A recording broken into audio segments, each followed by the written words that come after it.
Penyakit-penyakit kronis bermula karena adanya penumpukan racun di tubuh kita. Salah satu sumber alam yang dapat membantu meningkatkan kesehatan adalah klorofil, daun alfalfa yang memiliki jumlah nutrisi yang mencapai 4 kali lipat dari tanaman biasa. Memiliki kemampuan sebagai detoksifikasi, membuang racun dari dalam tubuh, meningkatkan jumlah oksigen di dalam tubuh. Mengandung lebih dari 60 nutrisi yang bermanfaat dalam menjaga sistem organ tubuh manusia. K-Liquid Chlorophyll PT Keling Indonesia mengandung ekstrak daun alfalfa. Konsumsi secara rutin K-Liquid Chlorophyll untuk menjaga, meningkatkan, dan mempertahankan kesehatan Anda. Styrofoam yang adalah radikal bebas larut dengan cepat oleh K-Omega Squalplus dan diubah menjadi residu berupa busa. Pernahkah Anda mengetahui berapa jumlah toksin di dalam tubuh Anda?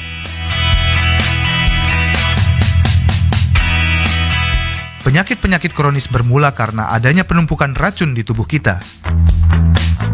Salah satu sumber alam yang dapat membantu meningkatkan kesehatan adalah klorofil, daun alfalfa yang memiliki jumlah nutrisi yang mencapai 4 kali lipat dari tanaman biasa. Memiliki kemampuan sebagai detoksifikasi, membuang racun dari dalam tubuh, meningkatkan jumlah oksigen di dalam tubuh.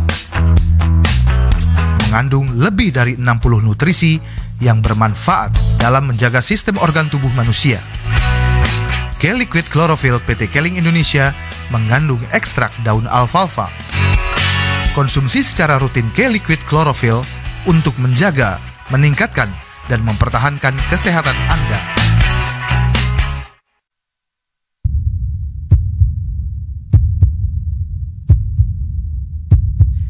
Jantung adalah organ terpenting bagi kehidupan kita. Jika jantung tidak bekerja dengan semestinya, akan dapat mengancam kehidupan kita.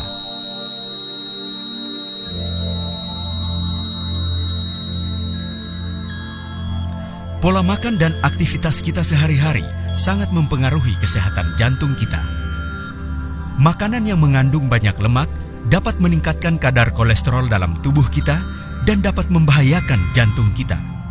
Begitu pula dengan aktivitas tubuh yang berlebihan, menyebabkan jantung kita harus bekerja keras sehingga fungsi jantung dapat menurun.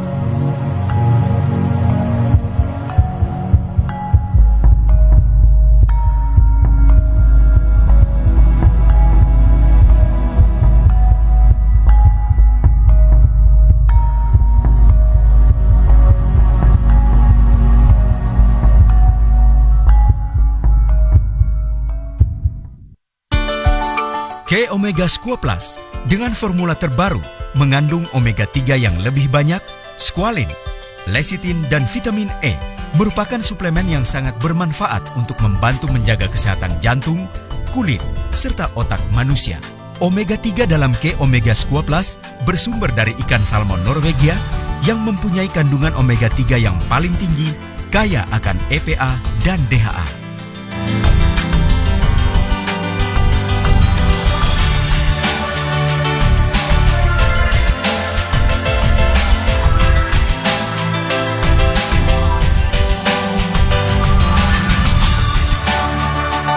EPA berfungsi memperlancar peredaran darah serta mampu menurunkan pembentukan lemak di hati sehingga dapat menurunkan kadar kolesterol.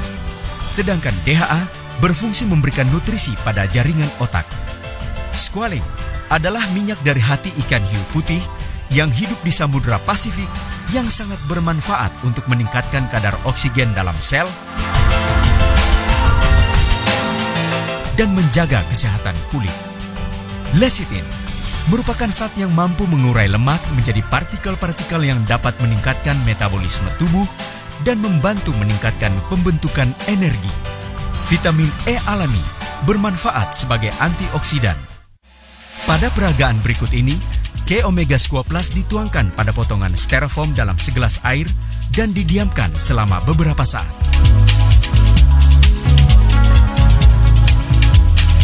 Hasilnya, styrofoam yang adalah radikal bebas larut dengan cepat oleh K-Omega Squalplus dan diubah menjadi residu berupa busa lecithin yang justru bermanfaat untuk menguraikan lemak dalam tubuh.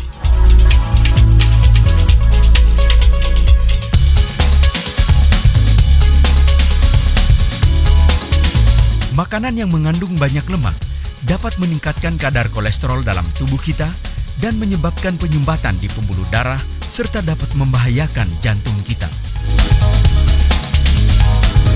Supaya kerja jantung tidak terlalu keras dan fungsinya tidak menurun, disarankan untuk mengkonsumsi K Omega Squo Plus 1 kapsul 2 kali sehari sebelum makan untuk membantu mengatasi penyumbatan di pembuluh darah akibat timbunan kolesterol yang terlalu banyak sehingga kerja dan fungsi jantung akan kembali normal.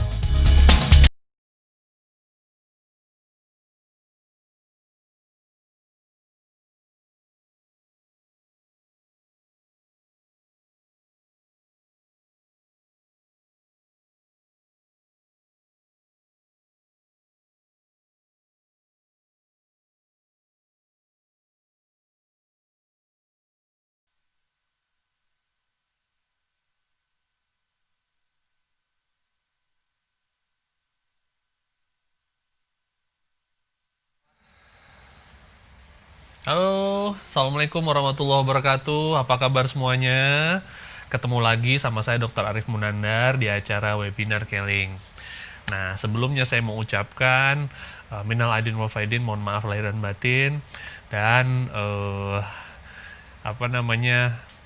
melalui acara ini kita mau berbagi lagi.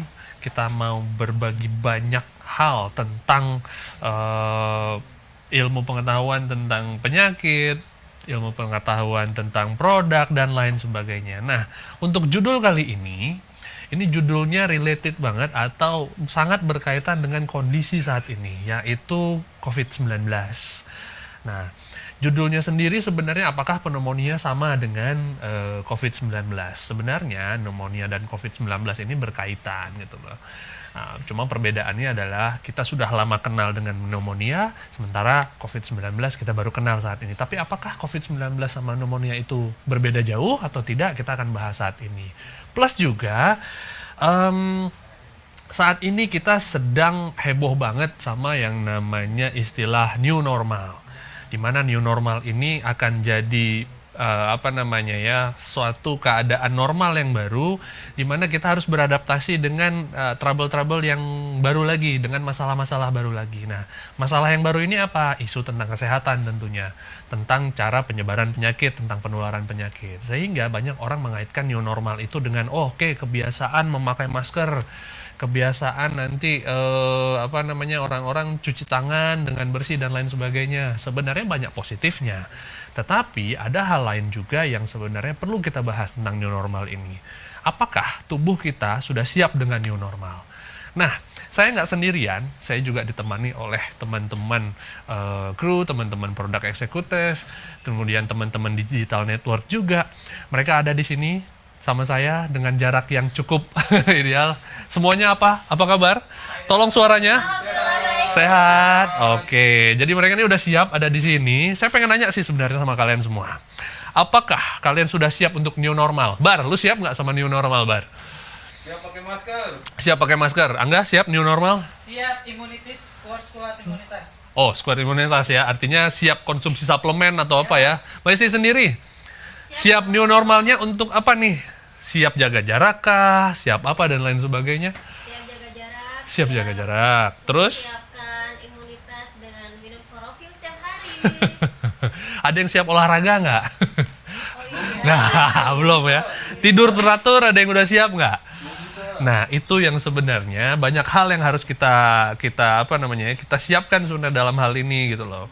Tidak cuma bicara soal tidak hanya bicara soal kesiapan secara mungkin fisik, ekonomi dan lain sebagainya, tapi kesiapan untuk memulai kebiasaan hidup baru. Kebiasaan memakan makanan yang sehat dan lain sebagainya. Oke, itu pengantar ya. Kita mulai aja. Bismillahirrahmanirrahim. Apakah pneumonia sama dengan COVID-19? Kita lihat. Pneumonia itu apa sih? Ada yang tahu pneumonia apa? Penyakit berat aja. Hah? Paru-paru basah. Nyontek lu ya. Oke. Jadi, pneumonia atau dikenal istilah awamnya itu paru-paru basah. Jadi, pneumonia adalah infeksi Infeksi. Kalau judulnya infeksi adalah berkaitan dengan benda asing. Benda asing yaitu mikroorganisme ya yang mengakibatkan peradangan pada kantong-kantong udara atau kita sebut sebagai jaringan parenkim paru. Bisa di salah satu atau di kedua paru-paru. Kalau kita lihat nih gambarnya nih ya. Nih, jadi paru-paru kita ini ada dua bilah ya jaringan parenkim parunya.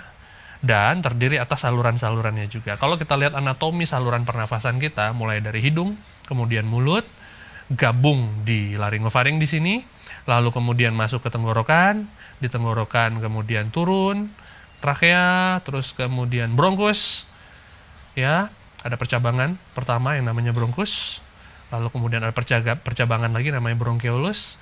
Terjadi peradangan ya, kalau pneumonia itu terjadi peradangannya itu adalah di jaringan parunya. Jadi di jaringan paru ini kalau kita perbesar, itu gambarannya seperti ini.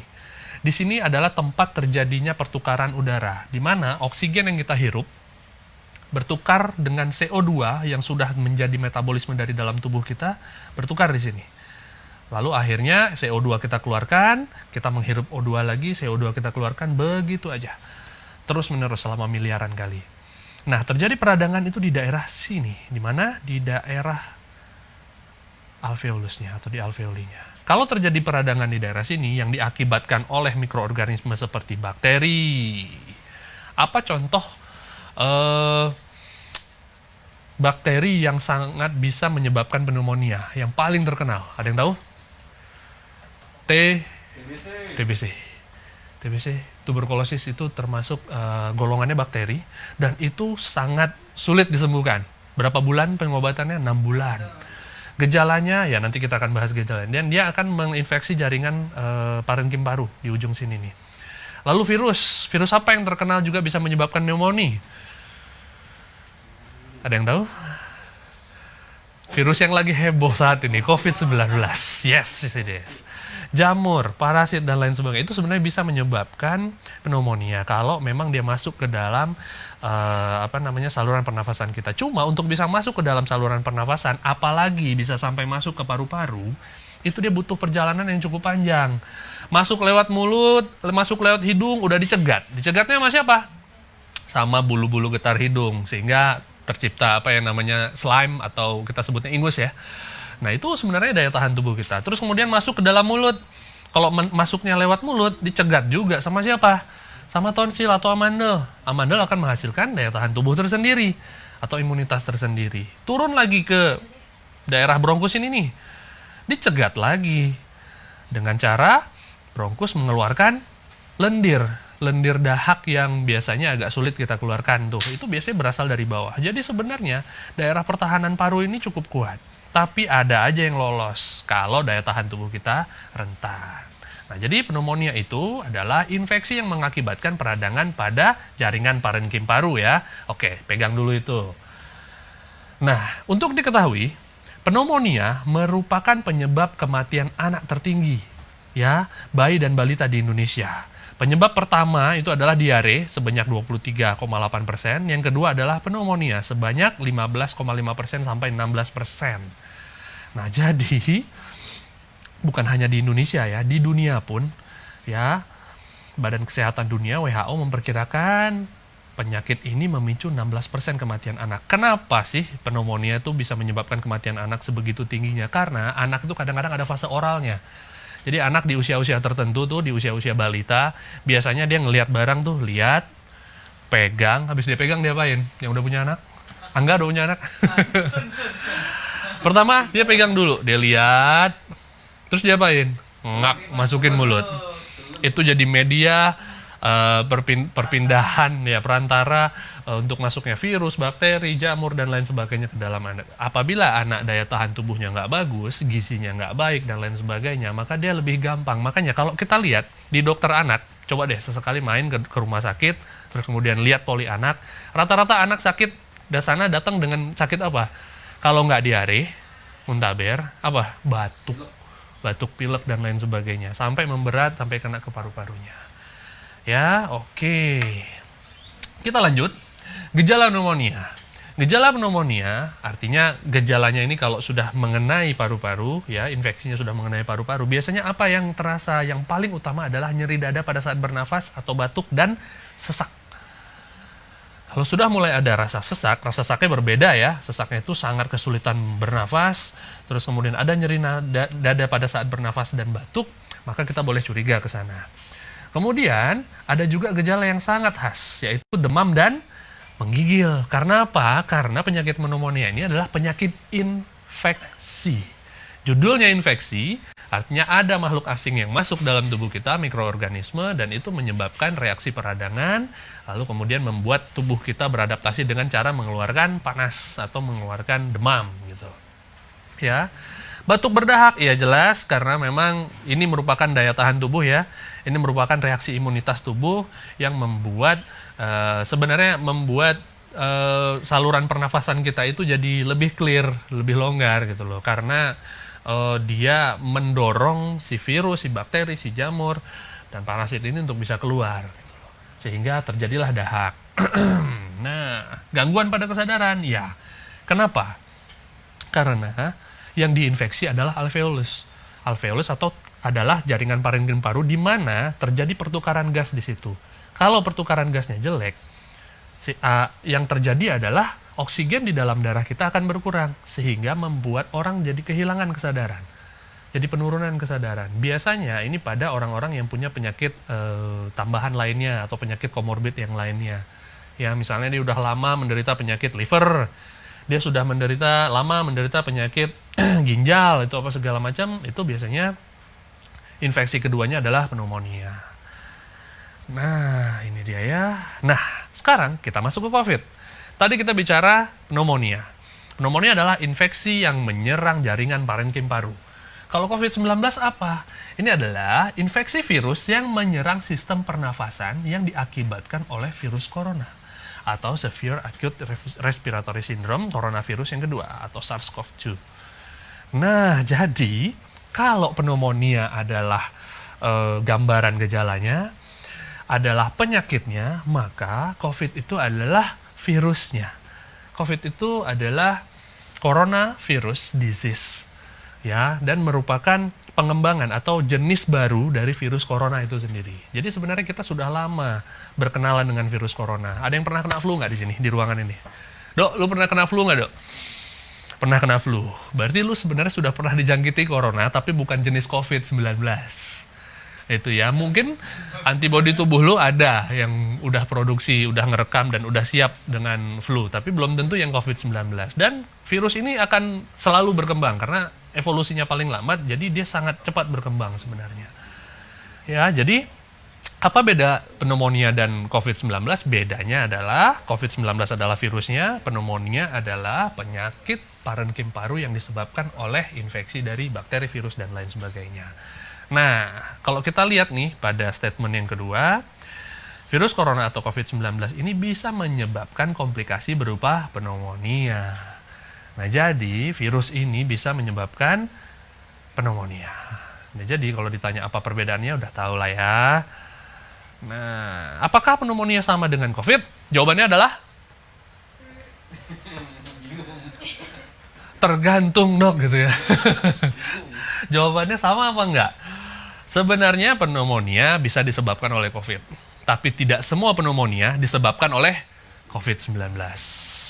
Ada nggak pneumonia yang sudah ditemukan vaksinnya? Ada. Termasuk TBC, itu sudah ditemukan vaksinnya. Flu, sudah ada vaksinnya, ya, influenza dan lain sebagainya. Tapi, apakah COVID-19 sudah ditemukan vaksinnya? Belum. Perjalanannya masih sangat jauh. Sehingga kita butuh modal nih dalam menghadapi perjalanannya itu ya. Mungkin bisa ditemukan berapa puluh tahun lagi, tapi kan kita tetap harus bertahan walaupun kita terpapar. Nah, nanti saya akan bagi tipsnya. Alright. Bicara soal new normal ya, ada bahaya yang tidak terlihat. Tadi saya bilang, apakah teman-teman semua, apakah mitra Keling di seluruh Indonesia, semuanya teman-teman saya ini apakah sudah siap menghadapi new normal? Karena kalau bicara tentang new normal kan artinya kita hidup di antara virus ini. Gitu loh ya. Kalau mungkin kesiapan secara fisik, iya, kita cuci tangan, pakai masker dan lain sebagainya. Tapi apakah tubuh kita sudah siap menghadapi corona ini? Atau COVID-19 ini. Itu yang perlu kita persiapkan. Ada beberapa hal yang harus kita persiapkan. Nanti saya akan kasih tahu ya. Oke. Nah, seseorang yang mengidap COVID-19 menimbulkan gejala demam, batuk, dan lain sebagainya. Mungkin semuanya udah tahu ya.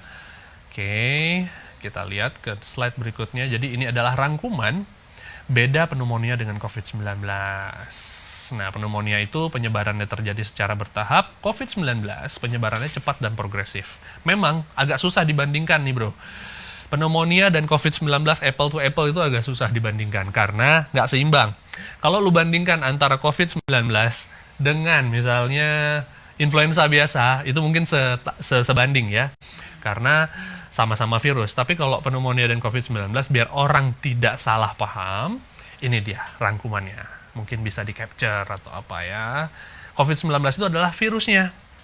Ya, penyebab virus corona baru, ini dia. Obat antivirusnya memang belum ditemukan. Biasanya menggunakan obat antivirus yang lama ya. Vaksinnya juga belum ditemukan, sedang dalam penelitian. Seluruh peneliti di dunia itu sekarang sedang berlomba-lomba untuk menemukan vaksin untuk COVID-19 ini. Nah, gejalanya mirip pneumonia, bahkan ya bisa dibilang ini penyakit pneumonia juga.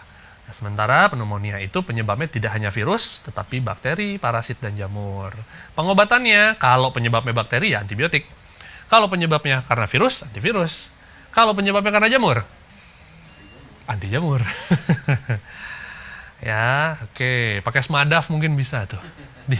Dimatiin ya. Nah, terdapat 3 vaksin. Ada banyak vaksin yang sudah ditemukan untuk beberapa penyakit pneumonia ya. Nah, kalau untuk gejala lebih kurang sama sebenarnya antara pneumonia dengan COVID-19. Maka itu biasanya COVID-19 ini masuk dalam golongan penyakit pneumonia karena menyerang jaringan paru. Bicara soal tingkat penyembuhannya, COVID-19 ini cukup memberikan cedera dampak yang cukup berat terhadap paru-paru. Jadi orang yang sudah sembuh COVID-19 itu biasanya kemampuan parunya akan berkurang karena gambaran toraksnya atau gambaran foto ronsennya sangat buruk. Kalau dia kenanya masih muda, mungkin dia masih bisa kembali ya. Kalau dia rajin konsumsi gamat, itu bisa regenerasi bagus. Tapi kalau dia sudah usia cukup lanjut, lalu kemudian status gizinya juga buruk, kebiasaan konsumsi protein tingginya sangat rendah, artinya nggak konsumsi gamat gitu ya, itu biasanya agak sulit dan gambaran paru-parunya biasanya akan jadi jaringan ikat yang jelek gitu loh.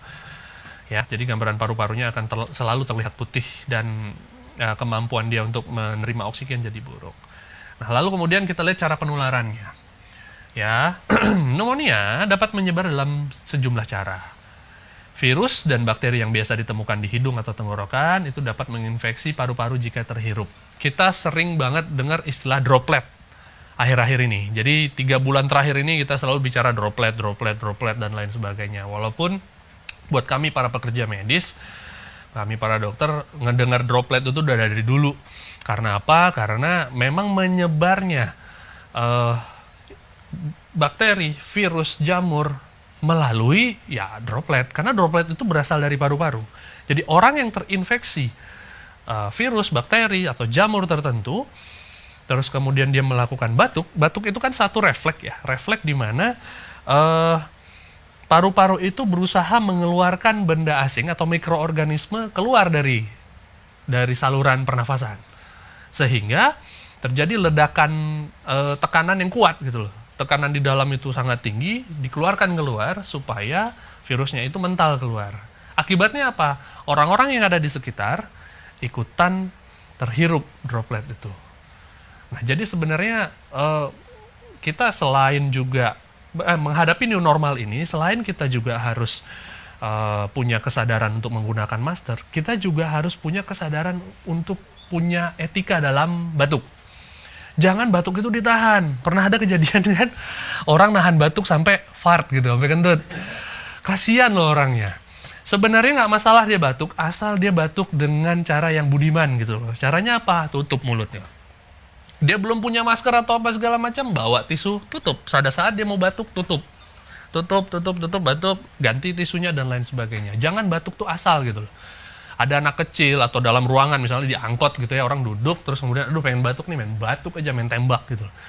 Itu yang berbahaya sebenarnya. Karena refleks batuk sendiri adalah normal, reaksi tubuhnya dia untuk mengeluarkan virus. Tetapi orangnya, etikanya yang kurang dalam batuk. Nah, biasanya di rumah sakit suka ada ditulis tuh cara etika batuk yang benar dan lain sebagainya. Nah, selain lewat batuk sebenarnya droplets ini bisa berkembang. Droplets juga bisa berkembang saat kita sedang bersin. Bersin juga merupakan salah satu refleks atau sistem daya tahan tubuh kita, dalam sistem daya tahan tubuh kita untuk mengeluarkan virus atau bakteri yang ada di saluran pernafasan kita, di hidung. Gitu loh. Saat ada benda asing masuk hidung, mukosa hidung itu sangat sensitif. Makanya biasanya kalau kita masukin sesuatu, anggaplah cotton bud gitu ya, kita masuk, itu bisa langsung refleks kita akan bersin.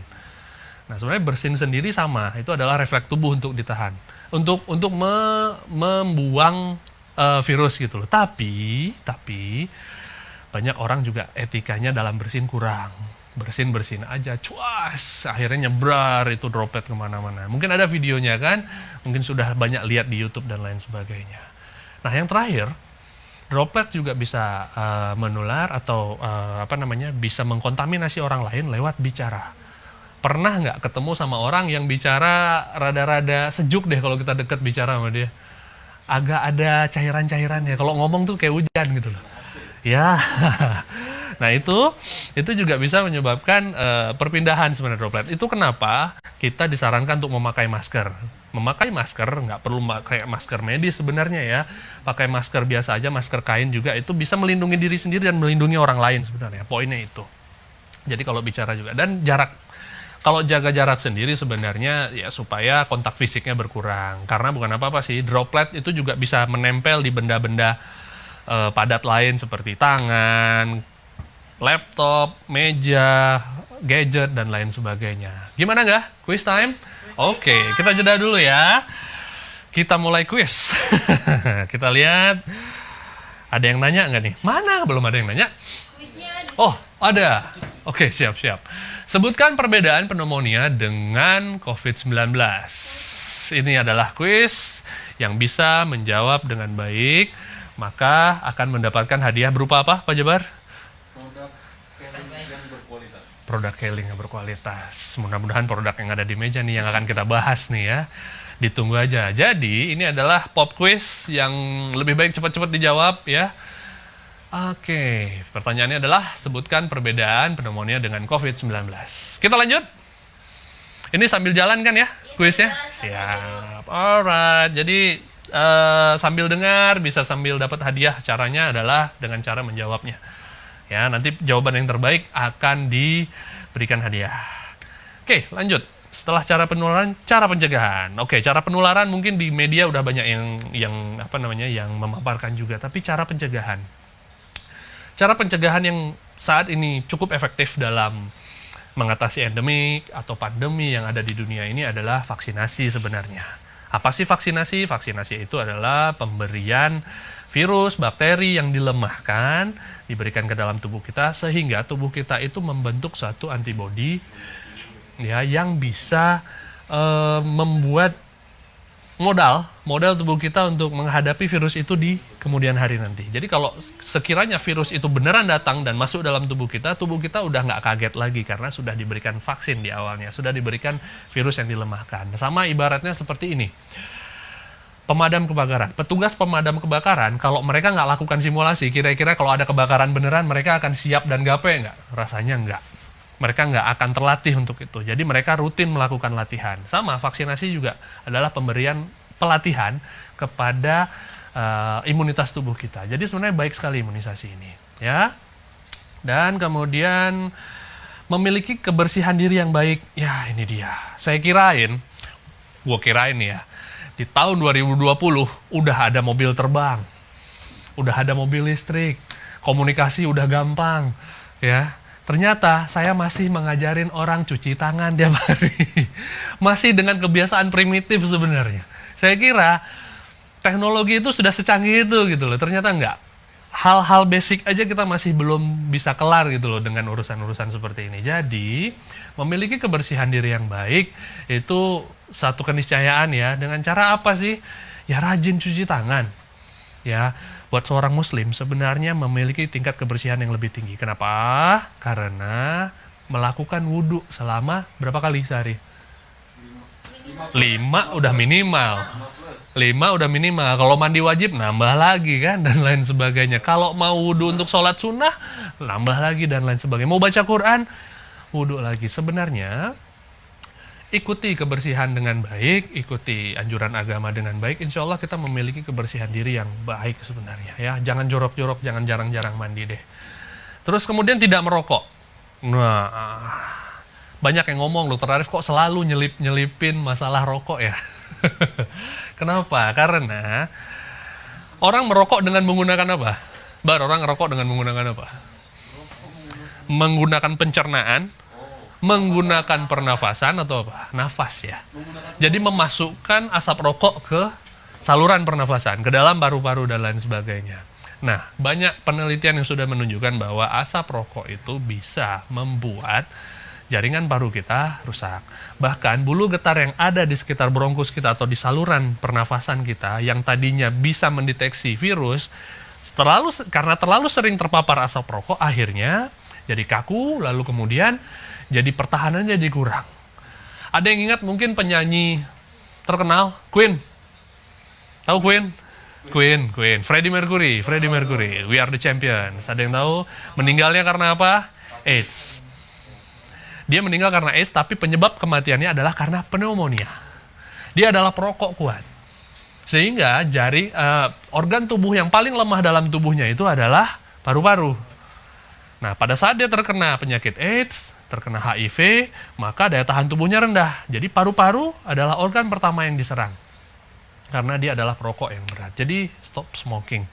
Ya, insya Allah manfaatnya akan jauh lebih banyak, apalagi di era corona kayak gini. Sempat ada beredar isu hoax tentang seorang perokok itu mempunyai kekebalan tubuh lebih tinggi dari belum bisa dibuktikan secara ilmiah ya, karena itu sangat bertentangan dengan apa yang ditemukan oleh ilmuwan sebenarnya.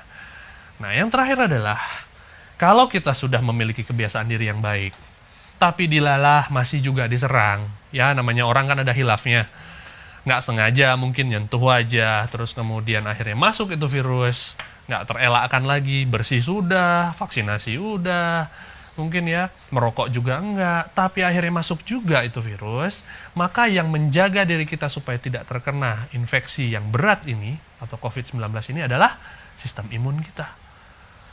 Nah, jadi menjaga sistem imun ini adalah cara yang sebenarnya paling murah, paling gampang, dan bisa dilakukan hari-hari.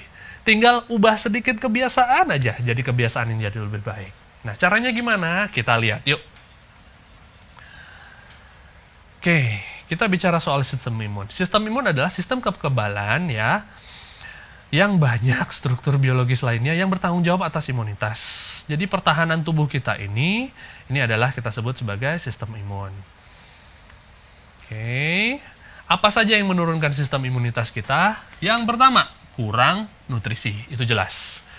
Kalau makanannya masih nggak bergizi seimbang, makannya masih hanya mengandalkan karbohidrat saja, misalnya hanya makan nasi saja, makan nasi pakai garam, makan nasi pakai ikan asin doang, makan nasi pakai mie instan, jangan nyebutin merek bar, bahaya bar. Makan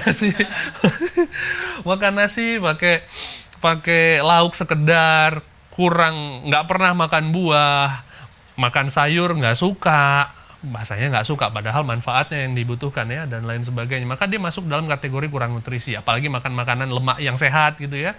Maka dia masuk dalam kategori kurang nutrisi. Kalau dia kurang nutrisi, maka daya tahan tubuh akan rendah. Ya, orang yang nutrisinya baik, ya status gizinya bagus, itu akan memiliki sistem imun atau status imunitas yang bagus.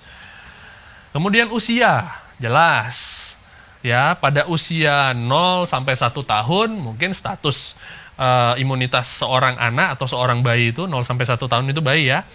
Itu dia akan rendah karena memang baru beradaptasi dari kehidupan rahim sampai ke kehidupan yang real world gitu kan. Sehingga daya tahan tubuhnya masih beradaptasi. Tetapi 1 tahun sampai dia usia dewasa sebenarnya imunitasnya berkembang. Pada saat dia dewasa muda sangat baik, optimal. Tapi akan mengalami penurunan pada saat kapan? Pada saat sudah mulai memasuki usia puncak. Berapa kira-kira usia puncak? Ada yang tahu? Usia puncak manusia gagah-gagahnya. Kalau laki-laki biasanya 25 ya. Ya, sebelum 30. Tapi tergantung gaya hidupnya. Kalau di usia 25 itu memang gaya hidupnya sehat, bagus, istirahat rutin atau apa, anggaplah usia puncaknya 25 tahun. Lalu kemudian akan mengalami penurunan. Yang tadinya nggak pernah sakit lutut, mulai sakit lutut. Yang tadinya main bola 1 kali 45 menit, nggak masalah, sekarang ngap. Udah mulai nunduk-nunduk, udah mulai nafas, udah mulai jelek. Performa seksual yang tadinya dipelototin aja bagus ya, sekarang diobak-obak juga nggak bangun-bangun dan lain sebagainya. Udah nggak puasa, gue boleh ngomong kayak gini ya. Nah, jadi hal itu juga sangat berpengaruh. Jadi usia juga sangat berpengaruh sebenarnya. Mungkin kalau lihat Cristiano Ronaldo kayak usia puncaknya sampai usia 40 ya, baru dia mulai kelar kayaknya kalau dilihat Cristiano Ronaldo, karena gaya hidupnya sangat sehat ya.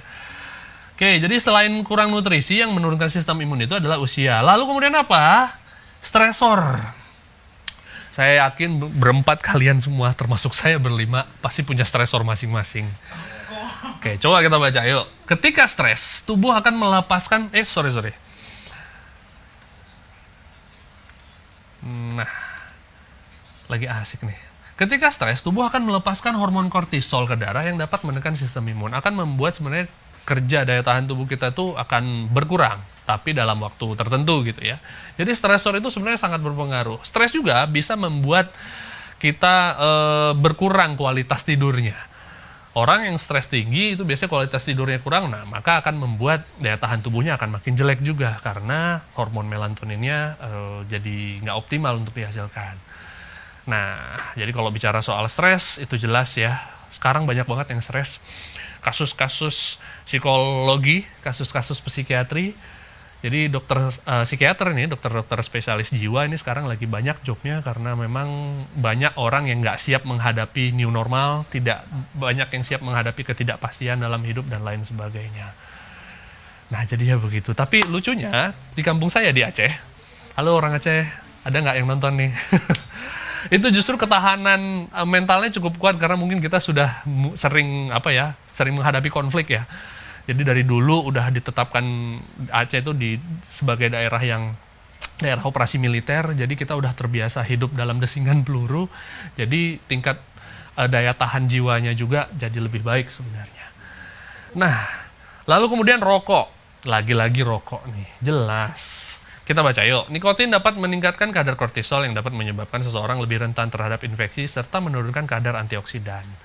Ya, itu hanya satu sisi. Banyak sekali sebenarnya dari sisi yang lain. Dia bisa merusak jaringan parenkim, sehingga sistem imunitasnya rendah, bisa menyebabkan peradangan pada tonsil, atau pada amandel. Kan sistem pertahanan tubuh kita tuh berlapis-lapis, mulai dari fili hidung, amandel, ada bulu getar yang ada di dalam saluran pernafasan, di paru-paru sendiri sebenarnya, semuanya dilumpuhkan oleh rokok. Sehingga lebih gampang sebenarnya orang-orang perokok itu terkena pneumonia dia sebenarnya, atau turun sistem imun tubuhnya di sistem pernafasannya ya. Alkohol jelas.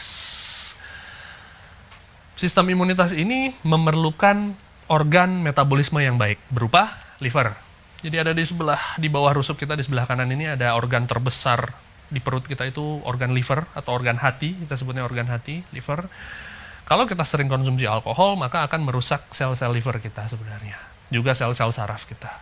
Jadi udahlah, hal-hal yang seperti rokok dan alkohol ini dikonsumsi juga nggak ada gunanya, lebih baik ditinggalin aja.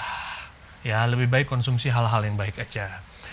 Oke, lalu kemudian terakhir adalah kurang istirahat. Sebelum kita menghadapi corona ini, banyak sekali orang yang anggap remeh sama istirahat. Rata-rata tidurnya, lu tidur berapa jam sehari?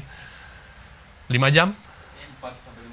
4-5 jam. Banyak, saya juga banyak nanya-nanya ya dengan teman-teman yang ada di manajemen PT Keling Indonesia, rata-rata tidurnya kurang. Kalian ngapain sih? Ya biasanya sih main ginian nih, main HP atau apa segala macam, sehingga ya nyari hiburannya di situ. Terus kemudian tidurnya sampai molor, paginya bangunnya nggak segar dan lain sebagainya. Saat kita tidur, ada hormon yang bekerja, yaitu hormon melatonin. Hormon melatonin ini membantu kita untuk bertumbuh. Hormon pertumbuhan juga dia. Nah, mungkin kurang tidur ya enggak ya? Terus kemudian hormon melatonin ini membuat kita juga jadi lebih waras, lebih bagus, lebih kuat tubuhnya. Daya tahan tubuhnya jadi lebih baik. Hormon melatonin berpengaruh terhadap imunitas ya. Oke, quiz time. Wih, quiz lagi. Siap. Lanjut. Apa kuisnya? Kita baca sama-sama. Yuk. Apa saja gejala dari pneumonia? Nah, kalau udah tahu jawabannya, karena memang nyimak dari tadi, silahkan diketik, lalu dikirimkan jawabannya. Nanti akan diseleksi, terus kemudian akan diberikan hadiah. Lanjut kita ya. Alright. Bagaimana meningkatkan sistem imun? Meningkatkan sistem imunitas nggak sulit. Sebenarnya kebalikan dari tadi ya, cara menurunkannya ya. Nah, yang pertama adalah mengkonsumsi gizi seimbang. Termasuk apa ini yang pertama? Batasi gula. Ya, ini dia. Sorry, maaf. Ini dia. Batasi gula. Kenapa harus dibatasi gula? Karena saat kita terlalu banyak mengkonsumsi karbohidrat di dalam tubuh, maka kerja tubuh kita nggak seimbang, nggak baik, akan mengganggu metabolisme yang ada di dalam tubuh. Sehingga apa yang terjadi? Penumpukan lemak juga terjadi. Jadi gula itu pada saat terlalu banyak dikonsumsi di dalam tubuh, maka tubuh kita akan menyimpan dalam bentuk apa? Bisa lemak, bisa sebagai gula cadangan di dalam hati, tetapi nggak banyak persentasenya. Yang paling sering adalah menjadi dalam bentuk lemak yang ada di bawah kulit, atau lemak yang terdapat di visceral, yang ada di dalam tubuh kita, di dalam organ-organ tubuh kita, ada di sekitar organ-organ dalam kita, dan itu sebenarnya berbahaya. Penumpukan lemak yang banyak yang ada di dalam tubuh itu, apalagi lemak di dalam darah juga, itu akan menyebabkan daya tahan tubuh kita akan berkurang, ya, dan membuat kita juga lebih malas bergerak. Biasanya orang kalau terlalu banyak konsumsi karbohidrat kompleks, misalnya dia makan siang nasi terlalu banyak, dia akan cenderung malas, akan cenderung lemot, akan cenderung susah menjawab pertanyaan-pertanyaan yang sifatnya simple sebenarnya, ya. Oke. Lalu kemudian tidur cukup. Nah, tidur yang ideal itu sebenarnya 6-8 jam. Alhamdulillah, ada hikmahnya sebenarnya dalam kondisi PSBB saat ini atau kondisi lockdown di luar negeri sana. Manusia yang tadinya mencoba untuk mencari celah gimana caranya untuk mengakali tubuhnya dengan cara tidur kurang gitu ya. Sekarang mau nggak mau harus dipaksa untuk tidur cukup. Jadi ada hikmahnya sebenarnya. Saat tidur kita cukup, tubuh kita sebenarnya melakukan riset yang bagus gitu. Riset itu artinya meriset ulang tubuhnya ya. Jadi daya tahan tubuh pun akan jadi lebih optimal sebenarnya dengan tidur yang cukup itu tadi. Ada indikatornya sebenarnya untuk tidur cukup ya. Kalau tidur kita cukup, maka kita akan bangun dengan spontan dan dalam keadaan yang fresh. Biasanya tanpa perlu ada alarm sekalipun, maka kita akan lebih gampang untuk bangunnya. Tips dari saya untuk menjaga supaya tidur kita tetap cukup adalah memasang alarm terbalik atau reverse alarm. Kita semua punya, mungkin kita punya smartphone ya atau punya jam beker. Coba kita setel jam beker kita atau smartphone kita menyetel bukan alarm untuk bangun tetapi alarm untuk tidur. Misalnya jam 9 malam, saya mau tidur jam 9 malam ini, maka setel alarmnya untuk tidur. Pada saat alarm itu berbunyi, ini saatnya kita untuk tidur, jauhi gadget, lalu kemudian kita berangkat untuk tidur. Targetkan kira-kira kita bangun jam berapa. Kita lakukan kebiasaan itu selama 3 hari berturut-turut, maka tubuh kita akan menemukan ritmenya. Gitu ya. Jadi ritme sirkadiannya itu akan pulih, akan bagus, sehingga itu akan jadi kebiasaan kita seumur hidup. Nah, jadi mulai sekarang ini ada kesempatannya, ada hikmahnya, bentar lagi PSBB mungkin insya Allah akan melonggar ya. Nah, jadi supaya kita menghadapi PSBB yang longgar itu lebih sehat, coba kita atur waktu kita pada saat ini kita punya banyak waktu untuk bisa tidur. Oke, tidur cukup. Lalu kemudian hindari stres. Hindari stres ini memang sulit. Semua orang punya tekanan masing-masing, tetapi sebenarnya pertanyaannya adalah gini. Hindari stres memang sulit, tetapi yang bisa kita lakukan adalah bagaimana caranya kita menghadapi stres ini. Jadi banyak orang yang mencari hiburan misalnya. Ada orang yang kemudian lari ke rokok dan lain sebagainya. Sebenarnya dari salah satu narasumber yang pernah saya pernah saya dengar dan saya baca literaturnya, kegiatan merokok itu kan kegiatan yang berhubungan dengan nafas, berhubungan dengan mengatur nafas. Di sini ada yang perokok aktif nggak? Nggak ada ya. Nih, saya saya tumbuh di lingkungan yang banyak juga yang perokok gitu, dan saya memperhatikan kebiasaan orang merokok. Kebiasaan orang merokok adalah misalnya dia sedang meeting nih, rapat, kepalanya buntu, ada persoalan yang nggak bisa diselesaikan, maka dia akan minta break sebentar untuk merokok. Pada saat dia merokok, apa yang dia lakukan? Dia menarik nafas. Buang. Dari awal yang nafasnya cepat, ya karena dia sedang stres berat, umumnya orang pada saat sedang stres, sedang menghadapi tekanan itu nafasnya cenderung berat. Cepat dan berat. Karena berkaitan dengan emosinya. Gitu ya, cenderung lebih cepat. Pada saat dia sedang break melakukan kegiatan merokok, maka dia akan mengatur nafasnya jadi dalam dan lambat. Dan itu sebenarnya akan membuat merilis hormon relaksasinya, dan biasanya pada saat dia sedang rileks ada aja inspirasi yang timbul dan lain sebagainya. Nah, jadi kegiatan merokok itu erat kaitannya sebenarnya dengan kegiatan orang menenangkan diri. Sehingga kesannya merokok itu bisa menenangkan diri, padahal kalau dia mampu mengatur meditasi aja, artinya dia mengatur nafasnya dengan baik tanpa menggunakan rokok pun dia akan tetap lancar kok pikiran. Banyak orang yang menggunakan rokok alasannya ya saya merokok karena bisa bikin saya berpikir lebih tenang. Sebenarnya nggak kayak gitu. Tapi kebetulan kegiatan merokok itu bisa membuat orang lebih tenang kesannya gitu loh. Nah, padahal menghindari stres itu salah satunya dengan mengatur nafas itu bisa. Atau melakukan kegiatan-kegiatan yang menyenangkan. Atau coba jeda untuk lakukan sholat.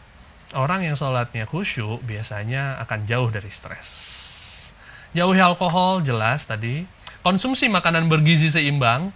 Nah, ini jelas sekali. Karena tubuh kita, imunitas kita ini butuh tidak hanya makronutrien, yang seperti saya pernah utarakan di beberapa minggu yang lalu, tapi juga butuh mikronutrien berupa apa? Berupa vitamin dan mineral yang kita dapatkan dari sayuran dan buah-buahan. Tetap terhidrasi dengan baik, artinya minumnya cukup. Ya, karena memang komponen air ini adalah distributor gizi kita. Ya, jadi kalau darahnya kental karena kurang air, mana bisa dia mengalirkan gizi dengan baik. Ya, rutin berolahraga. Sama. Rutin berolahraga dengan tetap terhidrasi itu sebenarnya statusnya sama. Kalau kita rutin berolahraga, aliran darah di dalam tubuh kita itu lancar, bagus. Sendi kita juga baik, otot kita juga terjaga. Dengan begitu, aliran nutrisi pun akan bagus. Hindari rokok, siap, jangan dibahas lagi, ini sudah jelas. Yang terakhir adalah konsumsi suplemen. Kenapa konsumsi suplemen, dok? Kenapa? Karena harus kita akui, konsumsi makanan kita hari-hari itu sebenarnya jauh dari kata atau dari istilah cukup. Sekarang aku pengen tanya deh, nggak? Tadi makan siang apa? Rendang. Pakai sayur? Nggak pakai sayur? Oke, anggaplah pakai sayur. Sayurnya lalapan misalnya dari nasi padang gitu ya, lalapan sayuran hijau gitu atau apa segala macam. Ada sayuran yang warna lain nggak? Hari ini udah makan buah belum? Belum. Ada makan-makan ikan atau ikan berlemak hari ini? Jadi sebenarnya belum imbang nutrisinya.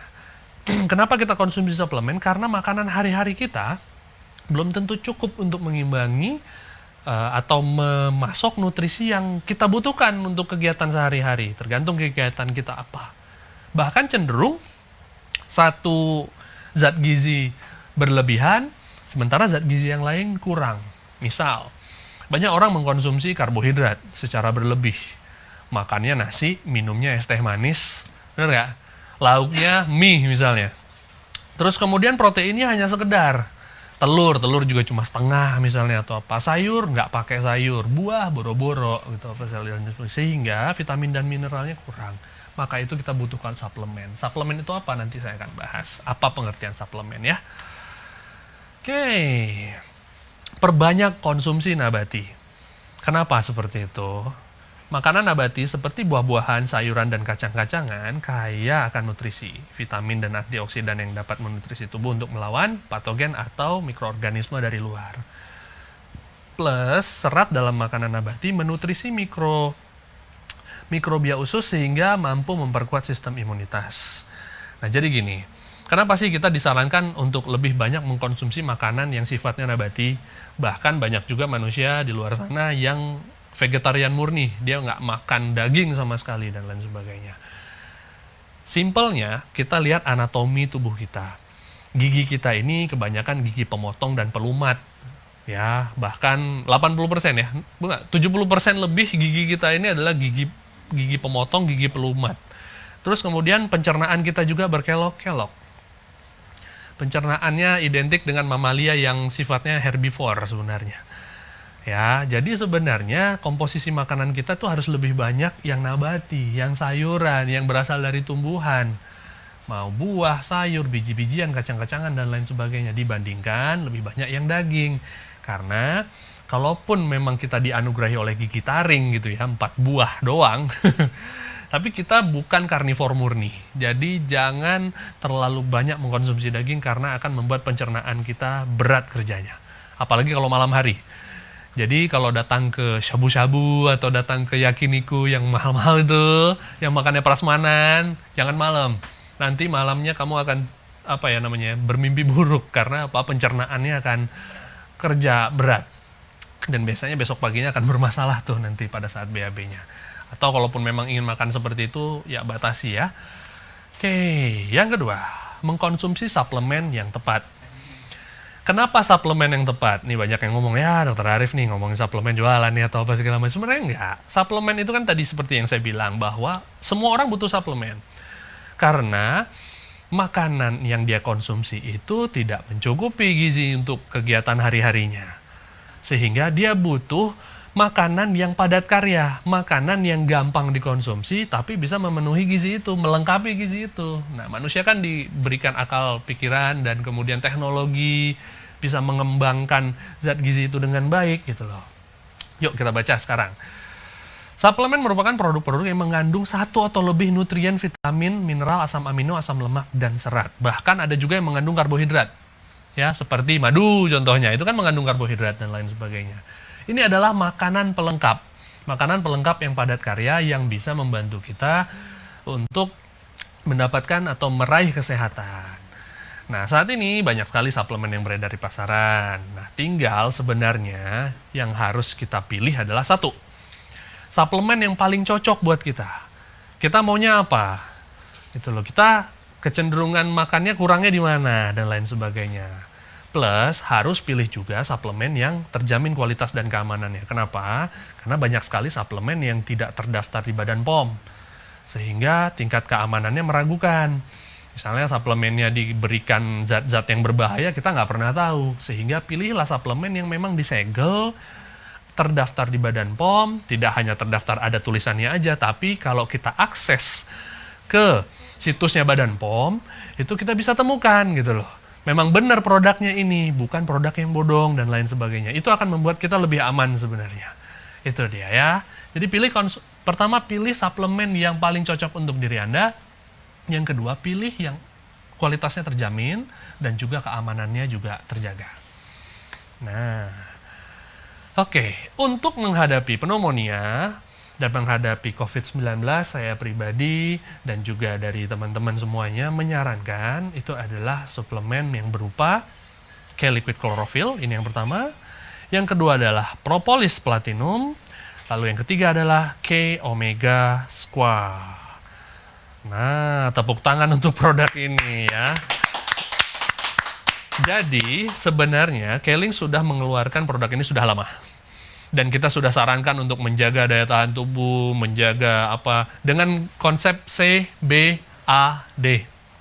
Konsep CBAD ini sebenarnya sudah lama kita susun dan lain sebagainya untuk untuk mendapatkan kesehatan yang paripurna sebenarnya. Cleansing, balancing, activating, defending. Nah, menghadapi COVID ini kan kita perkuat di defending, ya. Nah, di defending ini sebenarnya produk-produk ini semuanya masuk. Nah, yang kita pilih adalah Propolis Platinum, walaupun sebenarnya banyak sekali produk-produk lain. Nah, jadi sebenarnya Keling itu sudah lama concern dengan ini. Saya pribadi sangat senang bisa gabung dan enjoy di Keling ini karena apa ya, sesuai dengan idealisme sisi medis saya gitu loh. Membuat orang sehat, bukan menyembuhkan orang sakit. Nah, jadi ini memang tugas kami semua ya. Tepuk tangan dong buat PT Keling Indonesia sekali lagi. Keren. Oke. Yang pertama kita bahas klorofil. Yang mana produknya? Ini dia. Ini produknya ya. Liquid klorofil, ini produknya. Nah, setiap hari. Yes, it is. Klorofil atau zat hijau daun adalah pigmen yang dimiliki oleh berbagai organisme dan menjadi salah satu molekul yang berperan utama dalam fotosintesis. Bicara soal fotosintesis, bicara soal kelancaran atau aliran oksigen. Ya, tumbuhan melakukan fotosintesis, kita yang menikmati hasil fotosintesis itu berupa oksigen. Kalau kita konsumsi klorofil, maka aliran oksigen dalam tubuh kita biasanya akan jauh lebih lancar. Orang yang sering anemia, biasanya kalau konsumsi klorofil akan lebih nyaman. Ya, tapi kalau anemianya karena penyebabnya zat besi ya, tapi kalau masalahnya karena ginjal dan lain sebagainya itu mungkin lain lagi. Tapi orang yang anemianya hanya karena misalnya kekurangan zat besi, jarang keluar, jarang menghirup oksigen dengan baik, mengkonsumsi liquid klorofil itu akan membuat asupan oksigen dalam tubuhnya itu akan optimal, akan baik. Ya, kita mengambil klorofil ini nggak dari sembarangan tumbuhan. Kita ngambilnya nggak dari kangkung.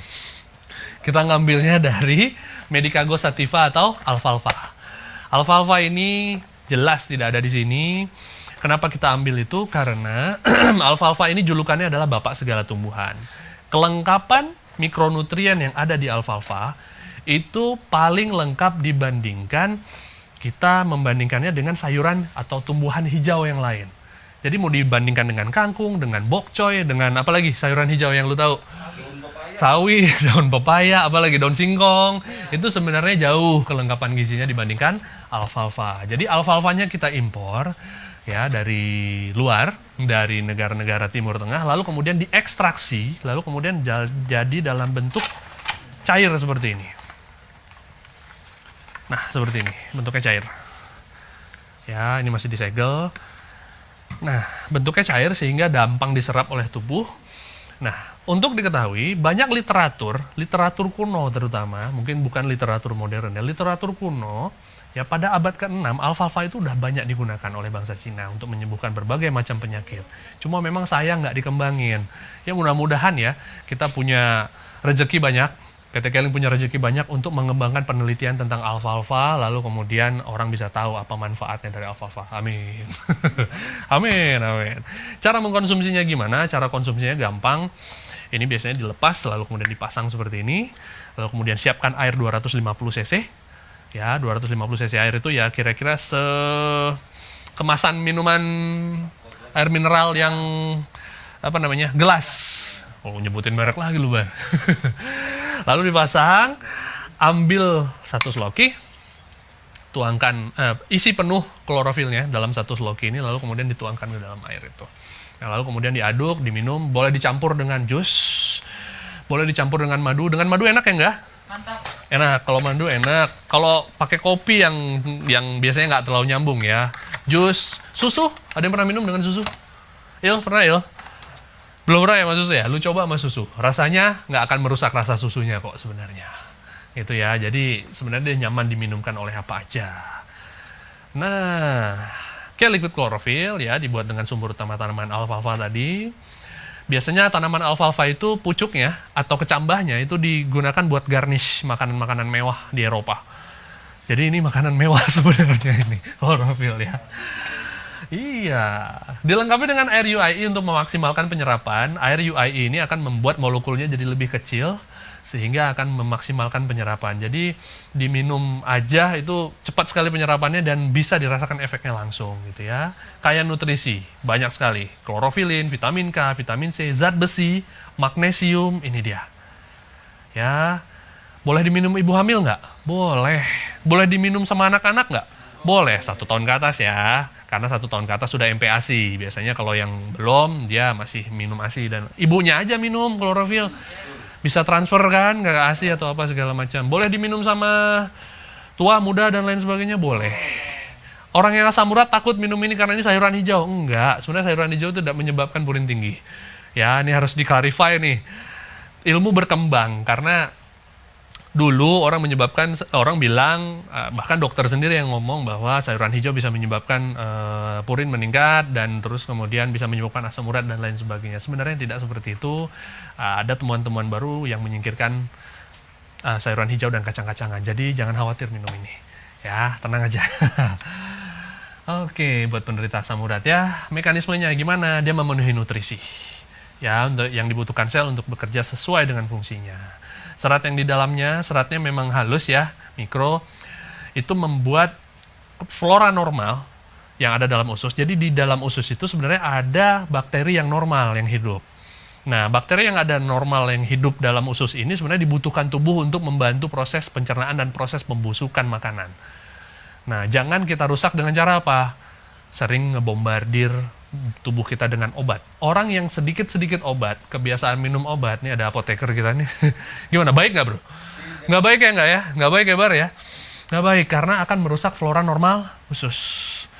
Ya, kalau kita pakai obat oles juga akan merusak flora normal kulit dan lain sebagainya. Jadi sesuai dengan indikasi dan kebutuhan. Ya, jangan apa-apa obat, mendingan minum klorofil sih sebenarnya. Jelas lebih sehat ya. Mengandung antioksidan yang bisa meningkatkan aktivitas enzim antioksidan di dalam tubuh, menjaga produksi sel darah putih sebagai bagian dari sistem imun tetap optimal. Artinya tidak membuat sel darah putihnya lebih banyak juga. Kalau membuat sel darah putihnya lebih banyak, apalagi sel darah putihnya muda-muda juga lebih berbahaya. Jadi dia akan membuat tetap optimal sebenarnya, tetap dalam batas normal. Jadi K-Liquid Chlorophyll ini merupakan minuman wajib buat kita, kalau menurut saya, karena kebiasaan kita mengkonsumsi sayuran hijau itu kurang. Ada 1 kilo nggak lu makan sayuran hijau, no? Nggak ada ya? Boro-boro. Boro-boro, 1/4 juga nggak gitu ya sayuran hijau tiap hari, makanya lengkapi. Ya, kadang-kadang kalau lagi pengen, kalau lagi makan pecel Madiun gitu ya. Jadi, kenapa? Timun 4 potong. Timun 4 potong doang, temennya pecel lele ya. Nah, jadi lengkapi nutrisinya dengan K-Liquid Chlorophyll. Tepuk tangan buat K-Liquid Chlorophyll. Yes. Nah, sekarang keunggulan K-Liquid Chlorophyll. Mungkin ada produk klorofil yang lain ada di luaran sana. Ya, ada yang di luaran sana, mungkin ada yang bikin klorofil dari apa misalnya, dari pare misalnya, atau apa dari yang lain sebagainya. Gitu ya. Kalau kita bandingkan, apa keunggulannya? Yang pertama, dia terbuat dari alfalfa. Dijuluki sebagai bapak segala tumbuhan karena kaya nutrisi. Jadi sumber klorofilnya yang the best. Udah best lah. Ya, lalu kemudian ada UIE-nya. UIE-nya membuat ukuran molekulnya jadi lebih kecil sehingga penyerapannya lebih maksimal gitu loh. Ya, yang terakhir alami. Diekstraksi dari bahan yang organik, bebas dari bahan kimia, nggak mengandung perasa dan pengawet. Maka itu kalau buka K-Liquid Chlorophyll, minumnya ya yang rutin. Jangan buka sekarang, baru minum 2 hari, 3 bulan kemudian minum lagi. Habisin deh. Kalau udah buka, komitmen untuk habiskan itu klorofil. Karena nanti kualitasnya akan berkurang, karena sudah dibuka segelnya. Setuju semua? Setuju. Jadi begitu ya. Oke, next slide. Sekarang kita bicara soal propolis. Oh, quiz time. Siap, kita kasih hadiah dulu. Mungkin lagi tertarik dengan klorofil. Nah, sekarang saya akan berikan kuis lagi dan kita akan kasih hadiah lagi. Oke, kita tampilkan pop kuisnya. K-Liquid Chlorophyll kaya akan nutrisi. Nah, sebutkan 4 nutrisi yang terkandung dalam K-Liquid Chlorophyll yang sudah kita bahas tadi. Yang sempat nge-capture, alhamdulillah ya. Oke, lanjut. Kita bicara propolis sekarang. Dari klorofil kita bicara propolis. Propolis itu apa? Istilah lainnya lem lebah. Betul ya? Perekat sarang lebah atau pelindung sebenarnya sarang lebah ya, adalah suatu zat resin yang dikumpulkan dari lebah madu dari sumber tumbuhan seperti aliran getah atau tunas pohon. Ada yang udah rasa propolis belum? Udah. Beda nggak rasanya sama madu? Beda. Pertanyaan yang orang sering tanya adalah apa beda propolis dengan madu? Itu yang paling sering orang tanya. Kalau madu berasal dari mana? Dari nektar, dari tumbuh-tumbuhan. Ya, dari tumbuh-tumbuhan diambil oleh madu, bercampur juga dengan liur madu sehingga dihasilkan berupa makanan yang manis, yang memang kaya nutrisi. Tapi propolis itu berbeda. Diambil oleh lebah madu untuk melapisi sarangnya. Betul ya?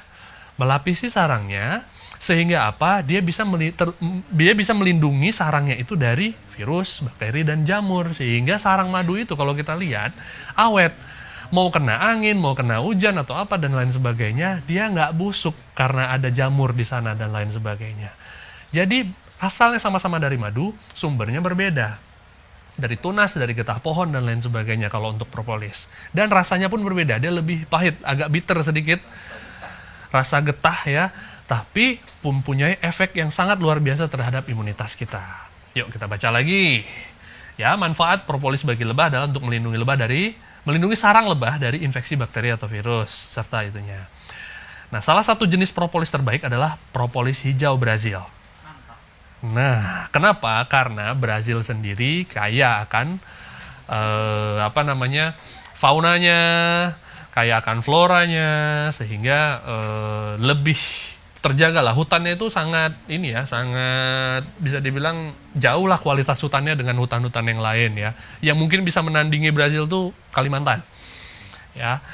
Terus kemudian dia mempunyai senyawa flavonoid dan polifenol yang lebih tinggi dibandingkan jenis propolis lainnya. Nah, kata kunci flavonoid dan polifenol ini yang jadi andalan kita untuk menjaga daya tahan tubuh kita dari serangan virus dan lain sebagainya.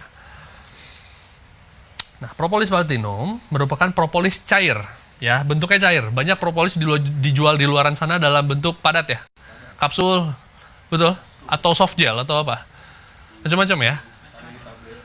Nah, ada yang dibikin tablet dan lain sebagainya. Tapi kalau cair itu penyerapannya jauh lebih gampang. Dalam ilmu farmakologi, yang paling cepat diserap oleh tubuh adalah cair disuntikan langsung ke pembuluh darah. Tapi itu hanya boleh dilakukan oleh tenaga medis sebenarnya. Nah, cara lain yang sebenarnya lebih gampang itu adalah diteteskan di bawah lidah. Maka kita kenal obat yang namanya obat sublingual. Jadi ada obat orang untuk penyakit jantung itu biasanya pada saat dia sedang terkena serangan jantung diberikan di bawah lidah karena penyerapannya sangat cepat dibandingin, bukan hanya dibandingin, tapi bisa menandingi pemberian obat melalui intravena. Oke. Nah, jadi apa yang terkandung dalam propolis platinum ini yang paling utamanya adalah senyawa flavonoidnya. Ya, salah satu pohon penghasil propolis hijau Brazil yang paling oke adalah Baccharis drunculifolia yang hanya endemik ada di Brazil. Cara mekanisme kerjanya gimana? Ya, ini adalah komposisi dari propolis, bisa dibaca-baca. Paling besar itu adalah senyawa resinnya, sebanyak 50%, 30%-nya itu adalah berupa wax. Wax itu apa? Lapisan lilinnya. Nah, ini lapisan lilinnya. Jadi lapisan lilin ini biasanya kita buang ya. Biasanya kita buang, kita hanya ambil senyawa resin, mineral, essential oilnya, dan polennya. Nah, bagaimana sih? Apa yang membuat propolis ini bisa jadi pelindung untuk tubuh kita? Ya, karena dia mengandung vitamin serta mineral. Mengandung vitamin P. Nah, ini istilah yang sangat lucu. Vitamin P memang kita nggak kenal sebagai nutrisi yang gimana. Tapi orang mengenal vitamin P ini istilahnya dalam istilah awam itu adalah flavonoid atau bioflavonoid. Ya. Nah, di mana senyawa bioflavonoid ini itu sangat efektif meningkatkan sistem imun sebenarnya. Ya. Oke. Nah, jadi produk ini merupakan spesifik produk defending. Ya, kalau untuk dari konsep kesehatan Keling sendiri yang terdiri atas C, B, A, dan D. D ini merupakan defending di mana ini sangat identik dengan propolis. Jadi produk pertama untuk defending yang memang ada di PT Keling Indonesia itu adalah produk propolis. Jadi saat dari zaman dulu sekalipun orang-orang dari Keling sendiri atau dari saya saat sudah berkenalan dengan Keling, sudah tahu, sudah bekerja di Keling, itu mengenal propolis ini sebagai antibiotika alami, sebagai antivirus alami. Jadi sebelum saya masuk ke pengobatan yang lebih dalam, saya pasti kasih propolis dulu. Dan biasanya hasilnya memuaskan.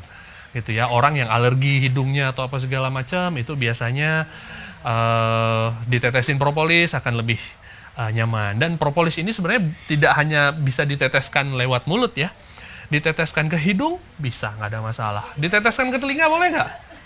Boleh aja, nggak ada masalah. Yang nggak boleh mata, ya, karena memang berbeda mata ini punya sensitivitas tersendiri, jadi jangan meneteskan propolis di mata. Ya. Nah, bicara soal produk propolis juga, produk propolis ini tidak hanya PT Keling Indonesia yang punya. Ya. Produk propolis dari perusahaan-perusahaan lain juga banyak. Apa sih keunggulannya? Kita lihat. Pertama, keunggulan dari propolis kita ini adalah berasal dari Brazil. Brazil sendiri nih kalau kita mau lihat, ya, salah satu pohon penghasil propolis hijau Brazil adalah Baccharis drunculifolia. Itu hanya endemik di Brazil. Dan ini adalah propolis hijau yang terbaik di dunia. Sehingga bisa dibilang produk propolis dari PT Keling Indonesia adalah bersumber dari propolis yang terbaik di dunia. Tepuk tangan dong untuk itu. Nggak nanggung-nanggung. Asal lebahnya nggak dari mana-mana gitu, dari Brazil ya. Lalu kemudian halal. Kenapa halal? Karena sudah diuji oleh Majelis Ulama Indonesia karena proses ekstraksinya tidak menggunakan alkohol. Jadi proses ekstraksinya ini tidak menggunakan alkohol, yang dimana bahan alkohol ini kan memang buat sebagian orang ya kalau memang tidak terpaksa sekali tidak mau dikonsumsi gitu ya. Jadi dia bebas alkohol sehingga halal. Dan yang terakhir adalah yang paling jadi perhatian saya. Kalau saya mungkin asal oke, nggak ada masalah, tapi buat saya sebagai seorang dokter saya melihat bentuknya cair. Bentuk cair ini amat sangat gampang untuk diserap. Apalagi kalau diteteskan di bawah lidah. Ya, jadi bentuk cair ini yang memberikan efeknya itu jadi lebih cepat sebenarnya. Ya, tidak ada bahan tambahan seperti perasa, pewarna dan lain sebagainya, sehingga jauh lebih aman untuk dikonsumsi dan lebih cepat efeknya dibandingkan dalam bentuk-bentuk yang lain. Nah, bisa di zoom ke sini. Propolis platinum bentuk awalnya seperti ini. Oke. Terus kemudian nggak usah di zoom juga nggak apa-apa. Nah, ini adalah bentuk setelah kita buka. Nah, bentuknya seperti ini. Cuma ada berapa cc ya deh ya? Sedikit ya. Berapa cc sih, Bar? Cuma hanya ada 6 cc saja. Jadi dosisnya adalah dosis tetesan sebenarnya. Untuk orang dewasa kita, dan bentuknya ini kita gunakan dengan menggunakan pipet. Bisa diteteskan langsung di bawah lidah. Nah, bisa juga kalau memang nggak tahan dengan pahitnya, itu bisa diteteskan di air putih sedikit saja, nggak perlu banyak air putihnya, lalu kemudian diaduk sedikit, dikumur-kumur sebentar, agak ditunda, terus kemudian ditelan. Bisa diteteskan di hidung, yang jangan diteteskan di mata tadi ya. Di telinga boleh nggak? Bisa, nggak ada masalah sebenarnya, jangan terlalu banyak, tapi 1-2 tetes saja. Bisa diberikan di luka nggak? Bisa, nggak ada masalah, karena dia cukup steril, ya. Nah, terutama ya luka lecet geser sih, itu akan lebih cepat mempercepat pertumbuhan kulitnya. Dan pengalaman saya pribadi adalah saya sering menggunakan propolis ini untuk mengobati sariawan. Sariawan untuk anak-anak saya, untuk anggota keluarga di rumah, saya biasanya menggunakan propolis. Anak gue bilangnya obat hitam. Awalnya dia nggak suka, tapi lama-lama dia nyaman sekali dengan propolis ini karena efek untuk sariawan itu cepat kering, dia lebih nyaman daripada pakai pengobatan, apalagi pakai obat kumur yang bikin mulut kering tuh. Tahu kan yang sekarang udah dilarang? Jangan sebutin mereknya ya. Tahu kan? Obat sariawan yang sudah dilarang itu, mendingan pakai ini sebenarnya. Sekarang udah nggak boleh lagi sebenarnya. Ya? Oke. Jadi itu adalah keunggulan dari propolis. Sekali lagi tepuk tangan teman-teman buat propolis kita. Alright. Quiz time. Kayaknya pada seneng ya, padahal bukan lu yang dapat hadiah ya. Alright. Kita masuk ke quiz produk propolis. Siap-siap ya. Ya, yang nge-capture tadi insya Allah bakal dapat jawabannya. Kita sebutkan. Pertanyaannya adalah, sebutkan 3 keunggulan propolis platinum Keling dibandingin propolis yang lain. Aduh, ini slide yang tadi baru aja saya putarin. Boleh gue putar balik nggak? Nggak boleh ya? Jangan ya. Alright, bisa kita lanjut? Lanjut. Oke, yang pertama, yang terakhir. Last but not least, ini adalah produk K Omega Squaa. Aduh, ini produk saya jatuh cinta bener. Produk K Omega Squaa ini merupakan makanan tambahan atau suplemen ya bahasanya ya, yang diformulasikan dengan kandungan omega 3 yang lebih banyak, squalen, vitamin E dan vitamin D3. Jadi dari namanya aja udah jelas Omega Squaa, omega 3 dan squalen. Ini adalah gambaran dari produknya. Ada yang pernah konsumsi?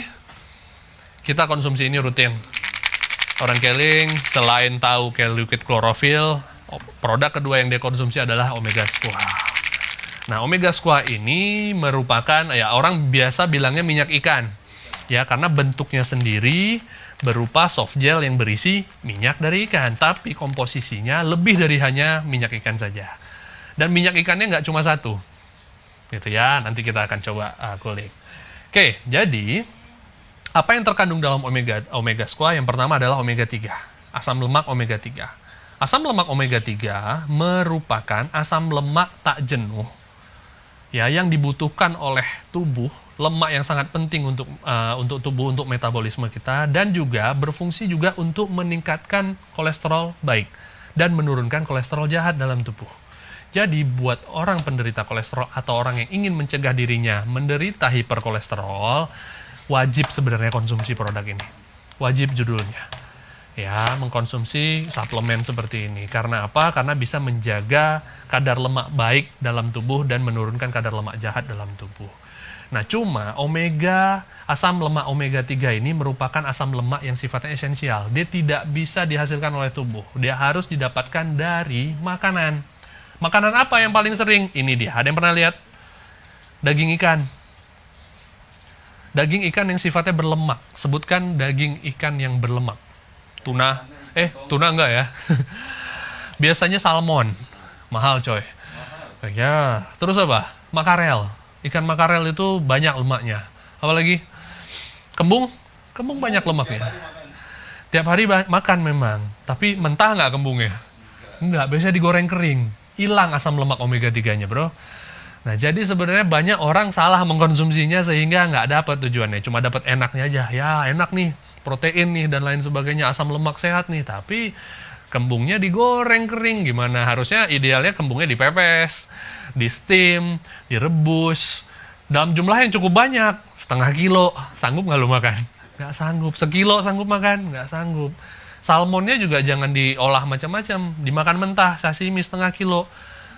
Nggak ada yang sanggup. Hati-hati parasit juga, karena ada telur cacing juga di dalamnya. Sehingga dibikinlah satu makanan yang padat karya, berupa soft gel. Nggak susah dikonsumsinya, cukup 2 sehari loh. Nih, cara mengkonsumsinya sebenarnya hanya dikonsumsi saja, ditelan saja, dimasukkan aja ke dalam mulut. Bentuknya soft gel kecil seperti ini. Nah, apakah akan berbau amis? Enggak. Dia nggak akan berbau amis karena baru akan pecah nanti di lambung setelah terkena asam lambung. Jadi sebenarnya inilah fungsinya suplemen tadi. Saat kita tidak bisa memenuhinya lewat makanan, maka kita konsumsi suplemen supaya lebih gampang. Nah, kalau ini untuk orang dewasa, ukurannya agak lumayan segini. Untuk anak-anak seberapa? Segini. Kecil aja, nggak besar-besar kok. Nah, ini produknya namanya K-Kids. Nanti kita akan bahas di pertemuan berikutnya ya, gitu ya. Mungkin ya, kita akan bahas di pertemuan berikutnya. Kalau untuk K-Kids sendiri, ukurannya itu lebih kecil. Dan dosisnya pun disesuaikan untuk anak. Ya, disesuaikan untuk anak. Itu loh. Jadi lu jangan minum K-Kids ya. Minum banyak nih. Nggak cukup, badan lu besar. Berikutnya, nah ini adalah kandungannya. Ya, jadi di dalam Omega Squash sendiri, di dalam satu soft gel yang kita lihat seperti minyak ikan sendiri, terkandung sebenarnya ada 2 jenis minyak ikan. Yang pertama, minyak ikan salmon. Salmon dari mana? Norwegian salmon. Norwegian itu Skandinavian ya. Nah, jadi kualitasnya sangat baik. Bukan salmon yang sifatnya itu yang saya dengar ya, yang saya tahu juga, salmon itu kan ada yang diternakkan, ada yang istilahnya dibudidaya, ada yang memang hidup di alam. Nah, yang setahu saya, minyak ikan salmon Norwegia atau yang berasal dari Skandinavia, ini yang hidup dari alam sebenarnya. Jadi, kualitas omega 3-nya the best. Tepuk tangan dong. Yes.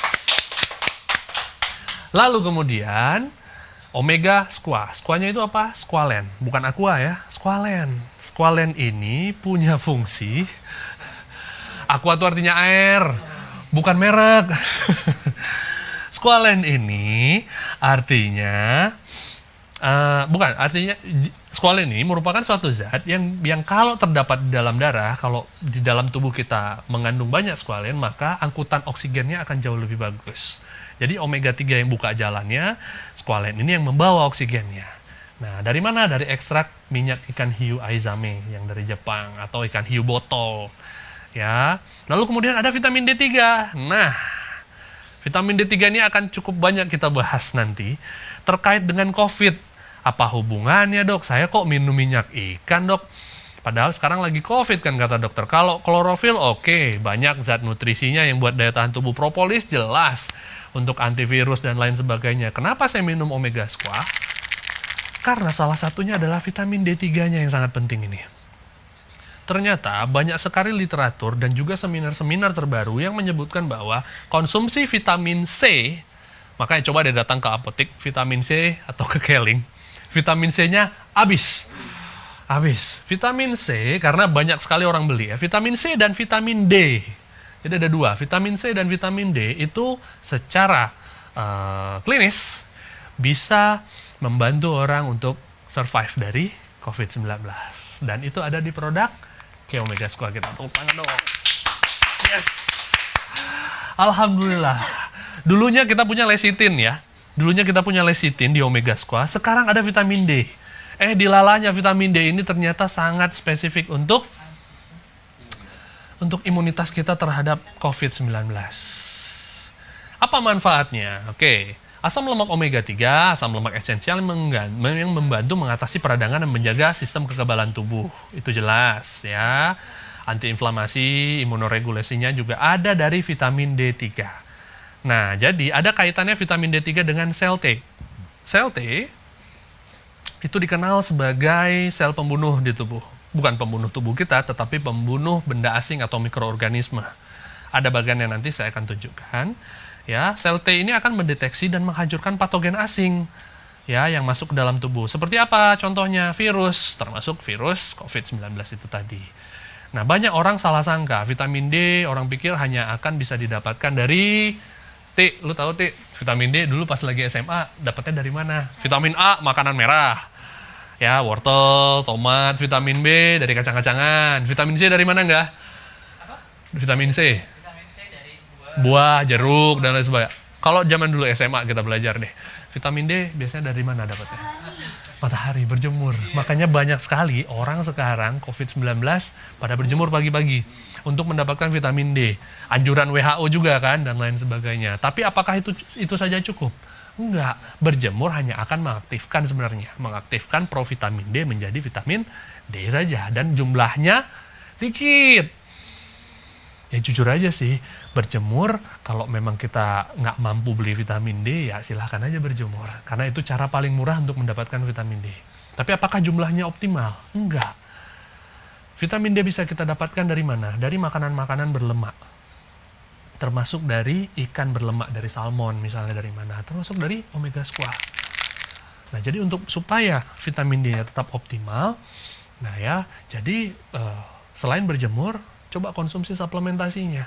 Suplemennya dikonsumsi secara rutin, dengan begitu kadar vitamin D akan optimal. Loh dok, vitamin D kan hanya untuk tulang. Nah itu juga banyak pertanyaan orang ngomong, vitamin D kan hanya untuk tulang. Tidak. Vitamin D tadi sudah saya sebutkan, coba kita lihat, bisa membantu mengaktifkan sel T yang ada dalam tubuh. Sehingga itu berpengaruh juga terhadap imunitas kita. Jadi tidak hanya untuk tulang, banyak sekali sebenarnya fungsi dari vitamin D. Bisa dibilang vitamin D itu adalah vitamin yang paling banyak fungsinya. Kita akan lihat nanti. Nah, kita lihat nih ya, ini saya dapatkan dari literatur. Jadi, imun sistem kita ini terdiri atas imun sistem atau daya tahan tubuh eksternal dan internal. Eksternal ini ya berupa kulit, kemudian amandel, hidung, ya, terus kemudian bulu-bulu getar atau bulu yang ada di hidung dan lain sebagainya. Nah, ini yang mempengaruhi kekuatan dari imun sistem kita atau daya tahan tubuh eksternal kita itu vitamin A, B, dan lain sebagainya, termasuk vitamin D. Nah, masukkan eksternal.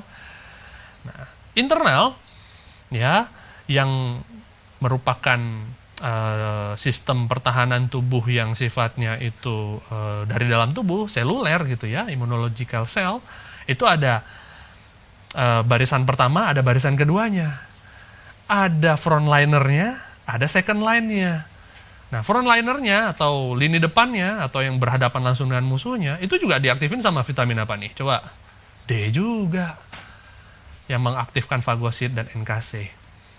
Yang second line-nya vitamin D juga mengaktifkan apa? Sel T, sel B dan lain sebagainya. Jadi vitamin D ini ada di semua lini untuk imunitas tubuh. Tepuk tangan dong buat vitamin D. Dan ini banyak orang luput. Orang cuma ngambil dari berjemur. Berjemur saja. Dan bahkan untuk para medis ya, para anggota tenaga medis, perawat, apoteker, dokter yang ada di lini depan, sebenarnya mereka membutuhkan jumlah vitamin D yang ideal. Jumlah vitamin D ideal itu bisa didapatkan dari injeksi sebenarnya, tetapi harganya cukup mahal. Dan buat kita yang tidak berada di zona merah, yang tidak langsung berhadapan dengan musuh, tidak langsung sebagai frontliner, kita di rumah, jaga diri dan lain sebagainya, kita mungkin nggak langsung ada di rumah sakit dan lain sebagainya, kita bisa mendeposit vitamin D kita.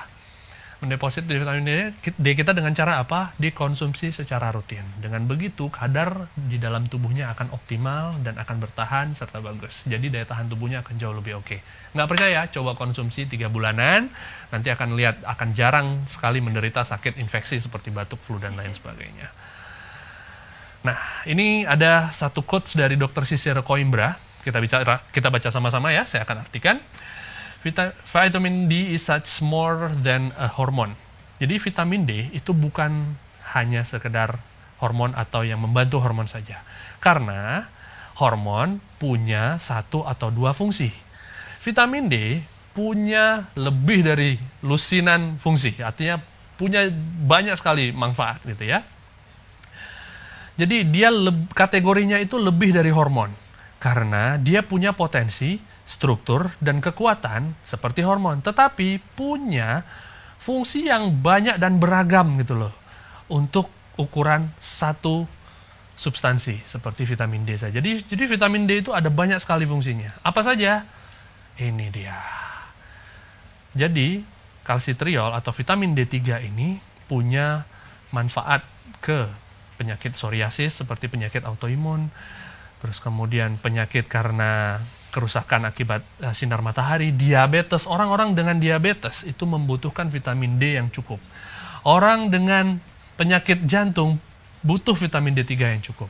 Orang dengan kanker juga membutuhkan vitamin D yang cukup. Orang dengan osteoporosis butuh vitamin D yang cukup. Orang dengan asma, nah saya sering dengar nih dari leader-leader,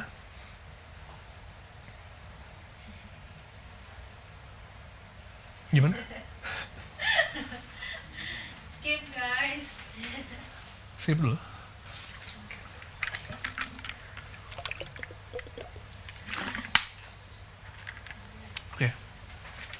Oke, saya juga sering dengar dari leader-leader Keling yang sudah mengkonsumsi K-Omega Squat sejak lama gitu ya. Ada yang punya riwayat asma, itu serangan asmanya drastis berkurang saat dia rutin mengkonsumsi K-Omega Squat.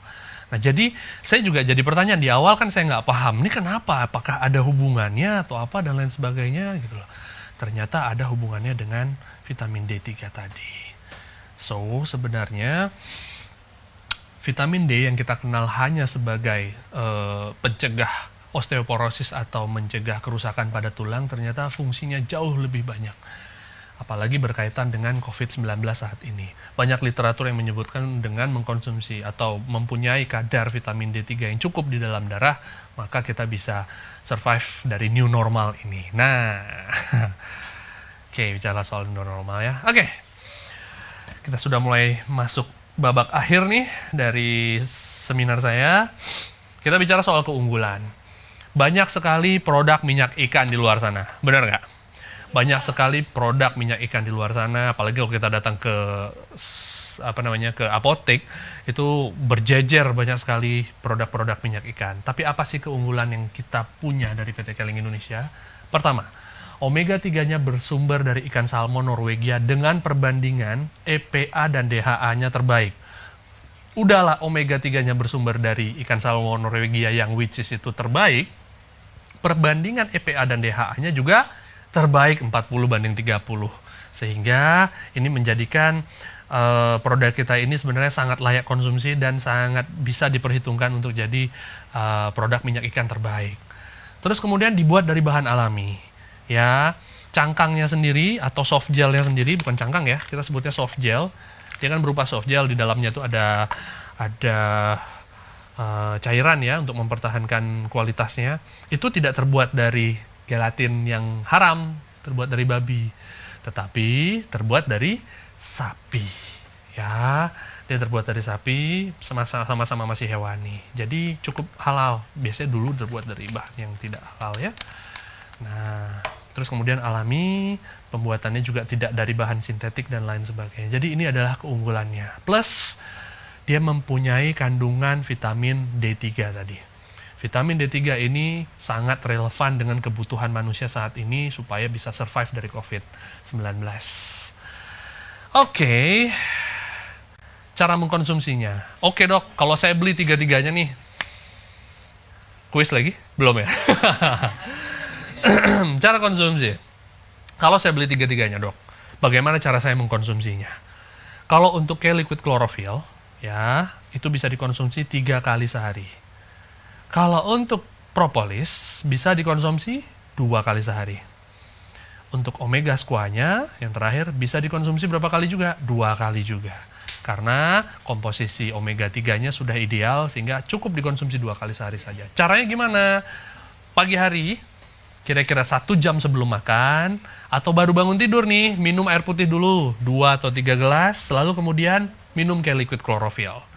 Baru kemudian mau sarapan dan lain sebagainya, bisa berolahraga dan lain sebagainya. 1 jam setelah makan, baru kemudian kita tetes 3-4 tetes propolis platinum di bawah lidah untuk yang dewasa. Untuk anak-anak cukup 1-3 tetes di bawah lidah kalau nggak sanggup dengan air. Lalu kemudian berikan 1 soft gel K Omega Squaa. Nah, dan jangan khawatir buat yang punya anak-anak ingin dilindungi dari COVID juga. Kalau anak-anaknya memang belum bisa mengkonsumsi Omega Squaa, belum usia 12 tahun ke atas, bisa diganti dengan K Kids. Karena di K Kids ini juga ada vitamin D3-nya. Ada vitamin D3-nya. Ya, bisa dilihat di komposisinya. Ada vitamin D-nya.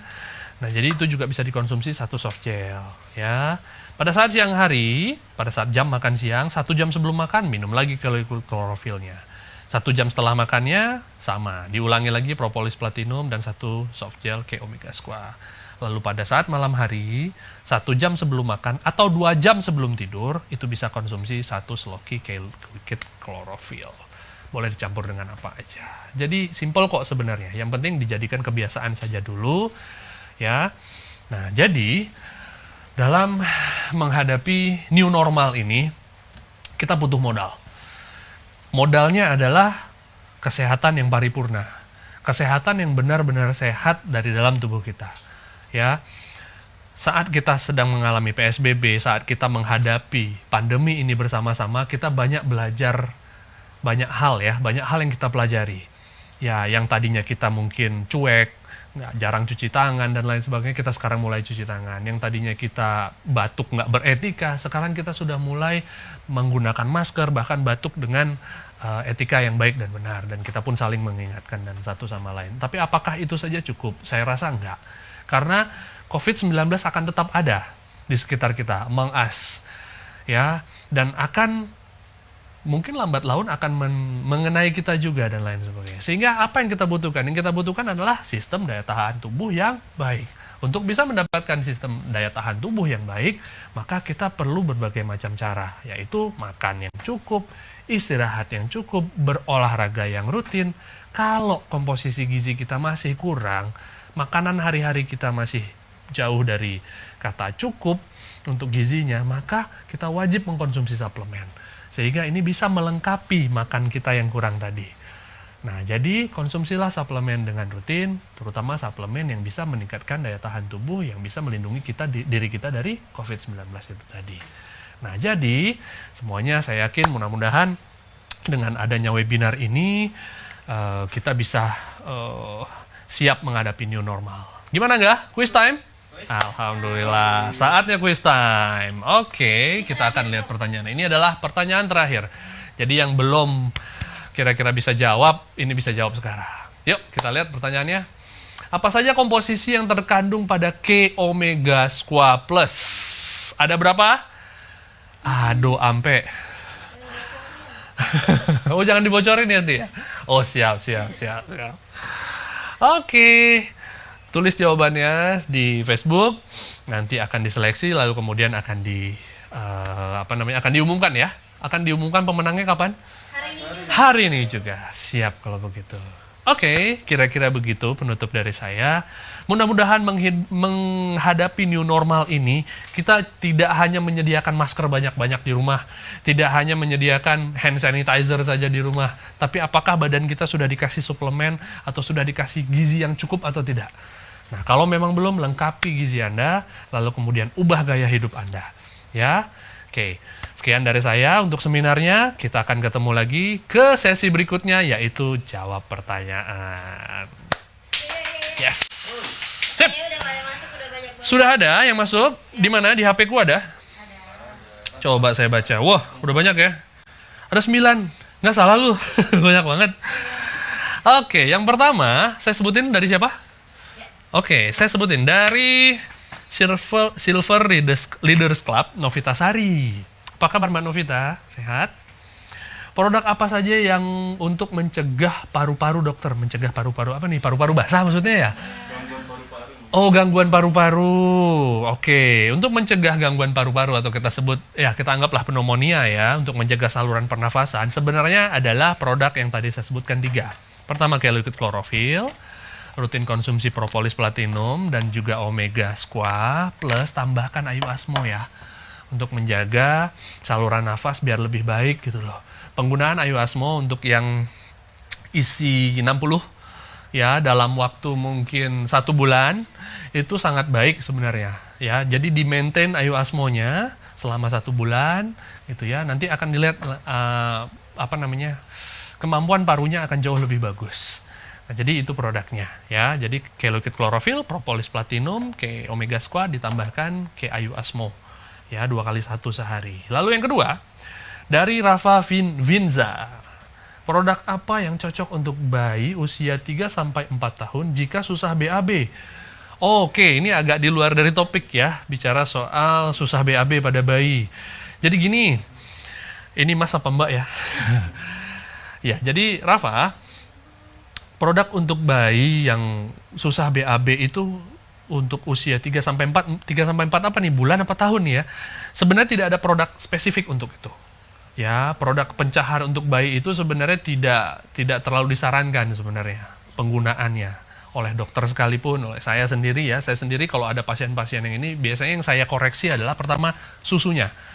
Apakah dia minum susu formula atau dia susu ASI dan lain sebagainya. Kalau dia minum susu formula, biasanya kadar berlebihan DHA-nya itu membuat kotorannya jadi lebih keras, jadi susah BAB-nya. Maka itu coba dikoreksi susunya dulu, itu yang pertama. Yang kedua, cairannya. Apakah dia cukup minum air atau enggak? Kalau dia usianya 3-4 tahun, apakah dia cukup minum atau makan buah dan sayuran atau tidak? Itu koreksi dulu. Nah, jadi itu koreksi dulu, baru kemudian kita lihat nanti apakah ada permasalahan atau tidak. Kalau memang permasalahannya setelah dikoreksi seperti itu, makan sayurnya baik, terus kemudian konsumsi misalnya produk kayak, K-Liquid Chlorophyll kan juga ada serat ya, itu lebih baik sebenarnya bisa dikasih pada anak-anak 3-4 tahun ya, bukan 3-4 bulan. 3-4 tahun itu bisa dikasih K-Liquid Chlorophyll secara rutin. Kalau memang BAB-nya juga masih belum lancar, mungkin ada masalah di anatomi ususnya atau masalah di fisiologis ususnya, itu mungkin bisa dibawa ke dokter anak. Nah, karena takutnya memang masalah-masalah pencernaan itu banyak diderita pada anak-anak. Ya, jadi boleh diberikan K-Liquid Chlorophyll dulu secara rutin. Untuk bukan bayi ya. Kalau untuk balita usia 3-4 tahun itu boleh dikasihkan klorofil, tapi kalau untuk bayi 3-4 bulan saya rasa koreksi dulu susunya. Lalu kemudian cairannya juga dikoreksi. Nah, lalu kemudian kalau memang masih susah BAB juga, bawa ke dokter anak untuk dilihat apakah ada kelainan pada ususnya. Gitu kira-kira. Lalu yang ketiga, boleh ya? Lanjut ketiga ya. Maya Srikanti Putri Kamarudin.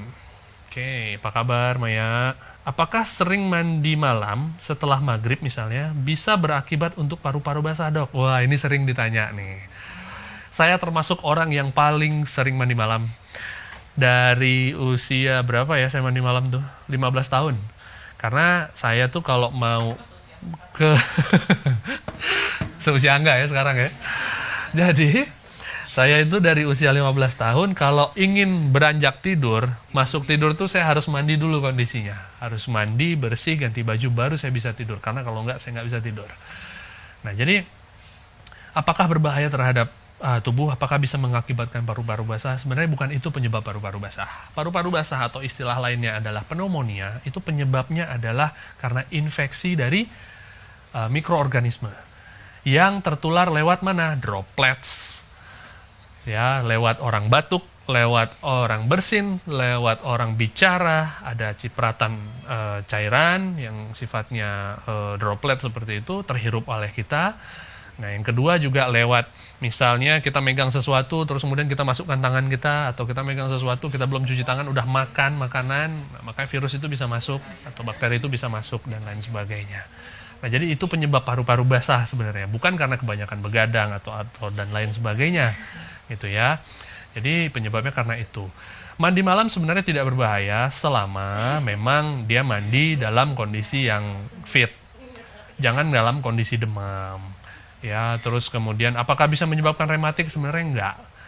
Ya, karena mungkin mandinya air dingin itu menyebabkan rasanya lebih linu aja, tapi tidak menyebabkan rematik. Jadi itu termasuk mitos yang cukup bertahan lama.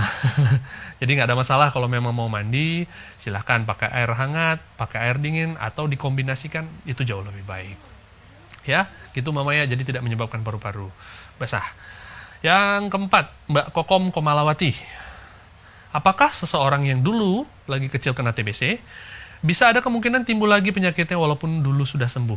Bisa jawabannya. Kalau daya tahan tubuhnya sangat rendah, sangat drop. Mungkin karena malnutrisi, makanannya jadi berantakan, stres berat, dan lain sebagainya, atau status imunitasnya jadi berubah. Itu bisa sebenarnya bangkit kembali. Jadi dia bisa laten ada di dalam tubuh walaupun sebenarnya sudah dinyatakan bersih atau sembuh pada saat dia sedang masih kecil. Jadi PR-nya untuk orang yang TBC sebenarnya adalah menjaga daya tahan tubuhnya, menjaga untuk tetap baik gitu ya. Saran saya sih sebenarnya untuk orang yang sudah terkena TBC atau sudah didiagnosa TBC oleh dokter, lebih baik jaga daya tahan tubuh dengan cara seperti tadi ya, makan makanan yang bergizi, suplementasi jika memang diperlukan. Itu ya, memang saat ini butuh banget sih suplementasi, makanan hari-hari ya kita nggak pungkiri lagi, nggak cukup sebenarnya untuk bisa memenuhi gizi kita. Istirahat yang cukup, kemudian jauhi rokok, ya, alkohol dan lain sebagainya. Vape juga apapun itulah jenisnya ya, karena yang berhak masuk ke dalam paru-paru ya cuma oksigen saja. Terus kemudian olahraga rutin, kalau makan dan istirahatnya sudah bagus, baru mulai olahraga ya. Jangan terus kemudian olahraga tapi tidurnya masih kurang. Terus terakhir adalah kelola stres dengan baik. Jadi itu sebenarnya masih bisa bangkit kembali. Jadi harus dijaga. Lalu kemudian Ibu Waode Sari. Wah, kayaknya saya kenal nih Bu Waode. Waode Sari. Mau bertanya dokter, apa klorofil bisa diminum untuk ibu hamil usia kandungan 1 bulan dengan tujuan untuk meningkatkan sistem imun? Klorofil hamil, oh boleh. Jadi liquid klorofil ini boleh sekali diminumkan untuk ibu hamil sebenarnya. Nggak ada masalah kok. Dari usia 0 sampai 9 bulan sebenarnya nggak ada masalah kok. Ya, dan dengan dosis yang cukup ya, jangan terlalu banyak juga. Setengah seloki juga nggak ada masalah. Karena pada saat ibu hamil, dia rentan terkena anemia. Biasanya dikasih, ibu hamil itu biasanya oleh dokter kandungan juga dikasih kayak suplemen berupa zat besi. Nah, jadi sebenarnya dengan kita konsumsi klorofil, zat besinya juga banyak, sebenarnya udah mencukupi juga. Jadi mengkonsumsi klorofil juga sebenarnya zat besinya juga cukup gitu loh. Nah, apakah minum klorofil dari Keling terus kemudian minum zat besi dari dokter kandungan nggak ada masalah? Nggak ada masalah kok. Nggak ada masalah sebenarnya. Cuma catatan pada ibu hamil yang di awal-awal kehamilan, misalnya usia masih trimester pertama ya, 0 sampai 3 bulan pertama, itu biasanya kan ada juga yang ada beberapa ibu hamil yang mual-mualnya agak tinggi di 0 sampai 3 bulan pertama. Kalau 0 sampai 3 bulan pertama mualnya masih tinggi, lebih baik jangan konsumsi klorofil dulu. Dan biasanya dokter juga akan mengurangi konsumsi tablet suplemen untuk zat besinya. Karena apa? Karena zat besi itu kalau banyak dalam tubuh juga menyebabkan mual lebih kuat. Jadi kalau memang kuat mualnya di usia 0 sampai 3 bulan, maka stop dulu, nggak usah konsumsi dulu klorofilnya. Tapi begitu udah reda mualnya, lanjutin klorofilnya, nggak ada masalah. Buat yang nggak mual, hamilnya hamil kuat gitu ya, nggak mual, nggak masalah gitu ya, hormonnya juga cukup baik atau apa segala macam, klorofilnya dikonsumsi aja nggak ada masalah kok, nggak berbahaya buat kehamilannya ya. Nah jadi gitu kira-kira Bu Wadesari. Kalau nggak salah Bu Wadesari ini dari Timika deh. Dari Timika ya, kalau nggak salah ya, dari Timika. Dari Timika apa dari Sorong gitu, pokoknya dari Timika, dari Papua. Apa kabar Bu? Semoga sehat ya. Oke, kemudian Hesti Purwatiningsih. Wah, selebritis nih. Produk Keling yang disarankan untuk daya tahan atau imun anak balita apa saja ya dok? Nah untuk anak balita sebenarnya kita ada beberapa produk. Yang pertama, kalau memang dia sudah bisa konsumsi K-Kids, dia bisa konsumsi K-Kids. Kalau dia masih belum bisa nelan K-Kids dalam bentuk soft gel, bisa dilubangi dengan jarum yang bersih, lalu kemudian dicampurkan ke makanannya atau dituangkan langsung juga nggak masalah. Kayak vaksin polio gitu, langsung dituangkan boleh. Nah itu pilihannya pertama K-Kids. Yang kedua, bisa kasih apa lagi dok? Kalau memang anak saya nggak suka K-Kids misalnya, atau maunya yang lain. Dalam bentuk susu ada susu skim. Anak balita boleh minum susu skim kok. Gitu ya, yang penting 1 tahun ke atas, dia boleh minum susu skim. Ya, cuma memang saran saya susu skim ini kan sangat rendah lemak.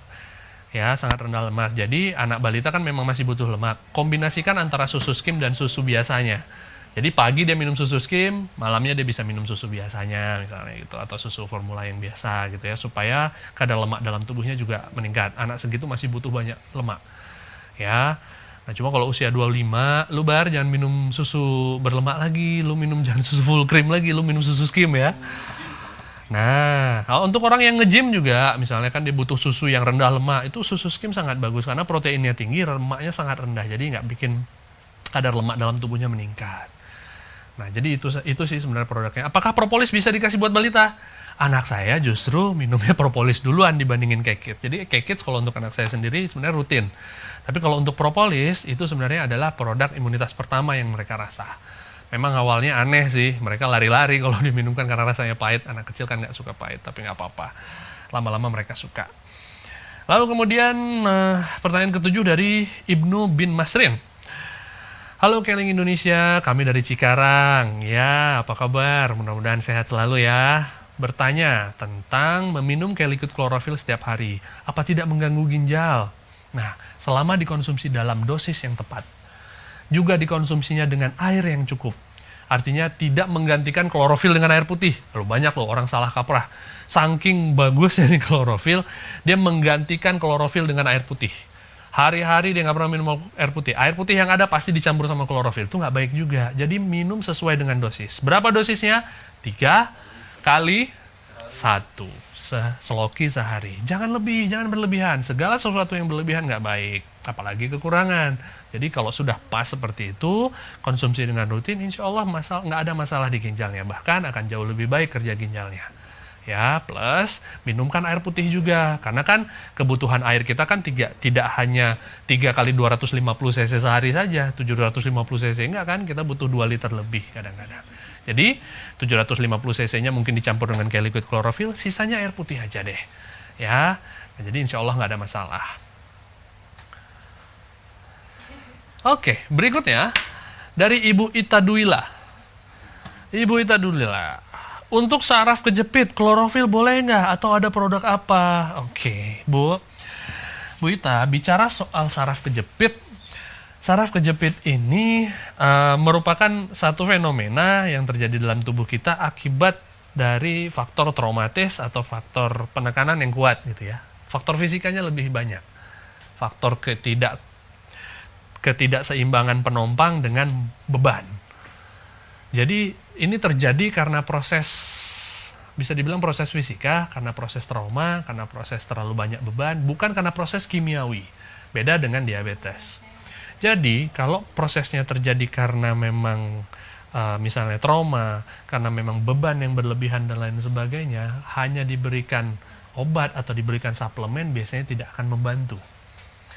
Kejepit saraf ini kan terjadi karena proses macam-macam, karena beban, karena tertarik, karena dan lain sebagainya.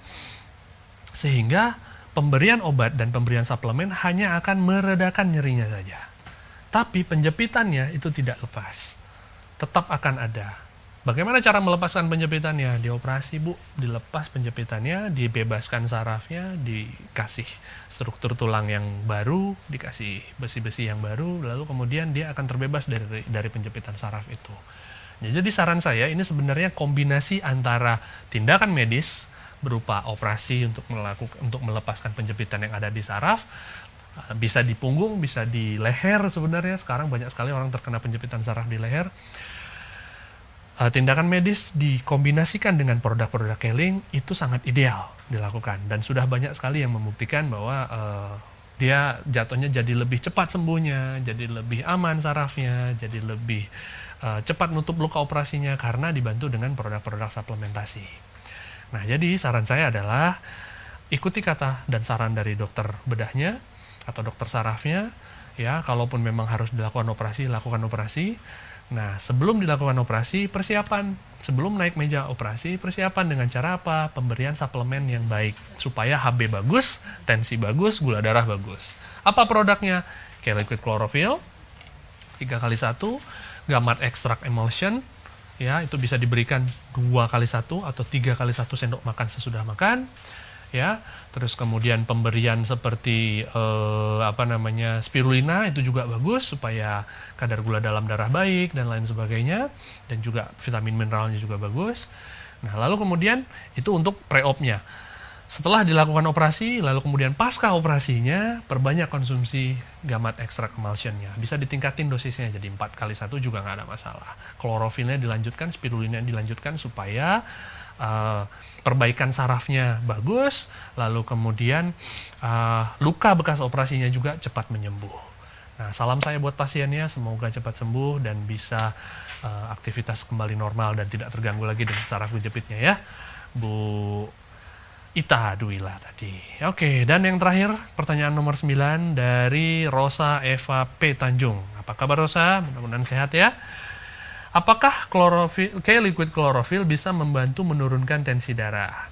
Jadi, K-Liquid Chlorophyll sebenarnya untuk zat aktifnya sendiri atau mineral dan vitamin yang terkandung dalam K-Liquid Chlorophyll ini tidak bisa membantu menurunkan tensi darah. Ya, tidak bisa membantu. Tapi ada produk Keling yang lain yang bisa membantu untuk menormalkan tensi darah, yaitu produk Gamat Extract Emulsion. Tepuk tangan dong. Jadi, produk Gamat Extract Emulsion ini ada satu zat yang namanya itu peptida, ya? Bukan? Apa saya lupa ya? Nama zatnya itu kalau nggak salah dia bisa bekerja. Oh, Gamat peptida. Gamma peptida. Gamma peptida yang ada di dalam Gamat Extract Emulsion itu bekerja seperti ACE inhibitor. Bisa membantu orang untuk menurunkan tensi darah, ya, tapi ya pastinya berbeda dengan obat ACE inhibitor yang ada gitu loh. Saran saya pada orang-orang dengan hipertensi yang sudah didiagnosa hipertensi loh ya oleh dokter, jangan didiagnosa sendiri sama tetangga. Baru begadang sebentar, tensinya naik, udah dibilang hipertensi dan minum obat. Sebenarnya salah, nggak seperti itu. Pengertian hipertensi adalah orang yang tensinya tinggi di atas 120/80, ya, dalam kondisi rileks, cukup tidur dan happy, itu ya, dan sudah dilakukan pengecekan beberapa kali, ya. Kalau dia cukup tidur, makannya oke, terus kemudian dia dalam kondisi psikologis yang senang dan tenang, diperiksa tensinya masih tinggi, maka kita bisa bilang itu dia hipertensi. Tapi kalau memang dia kurang tidur, kebanyakan makan garam, kebanyakan makan lontong, opor, habis lebaran kemarin, terus kemudian naik sedikit tensinya, belum tentu dia hipertensi, betul-betul hipertensi yang harus minum obat. Maka harus dipastikan bahwa orang ini memang hipertensi yang didiagnosa oleh dokter dulu. Nah, setelah didiagnosa oleh dokter, ketahuan memang hipertensi, diberikan obat, minum saja obat yang nggak ada masalah, didampingi oleh gamat ekstrak emulsion. Minum gamat ekstrak emulsion. Diminumkannya setelah makan, 2 jam setelah minum obat dari dokter.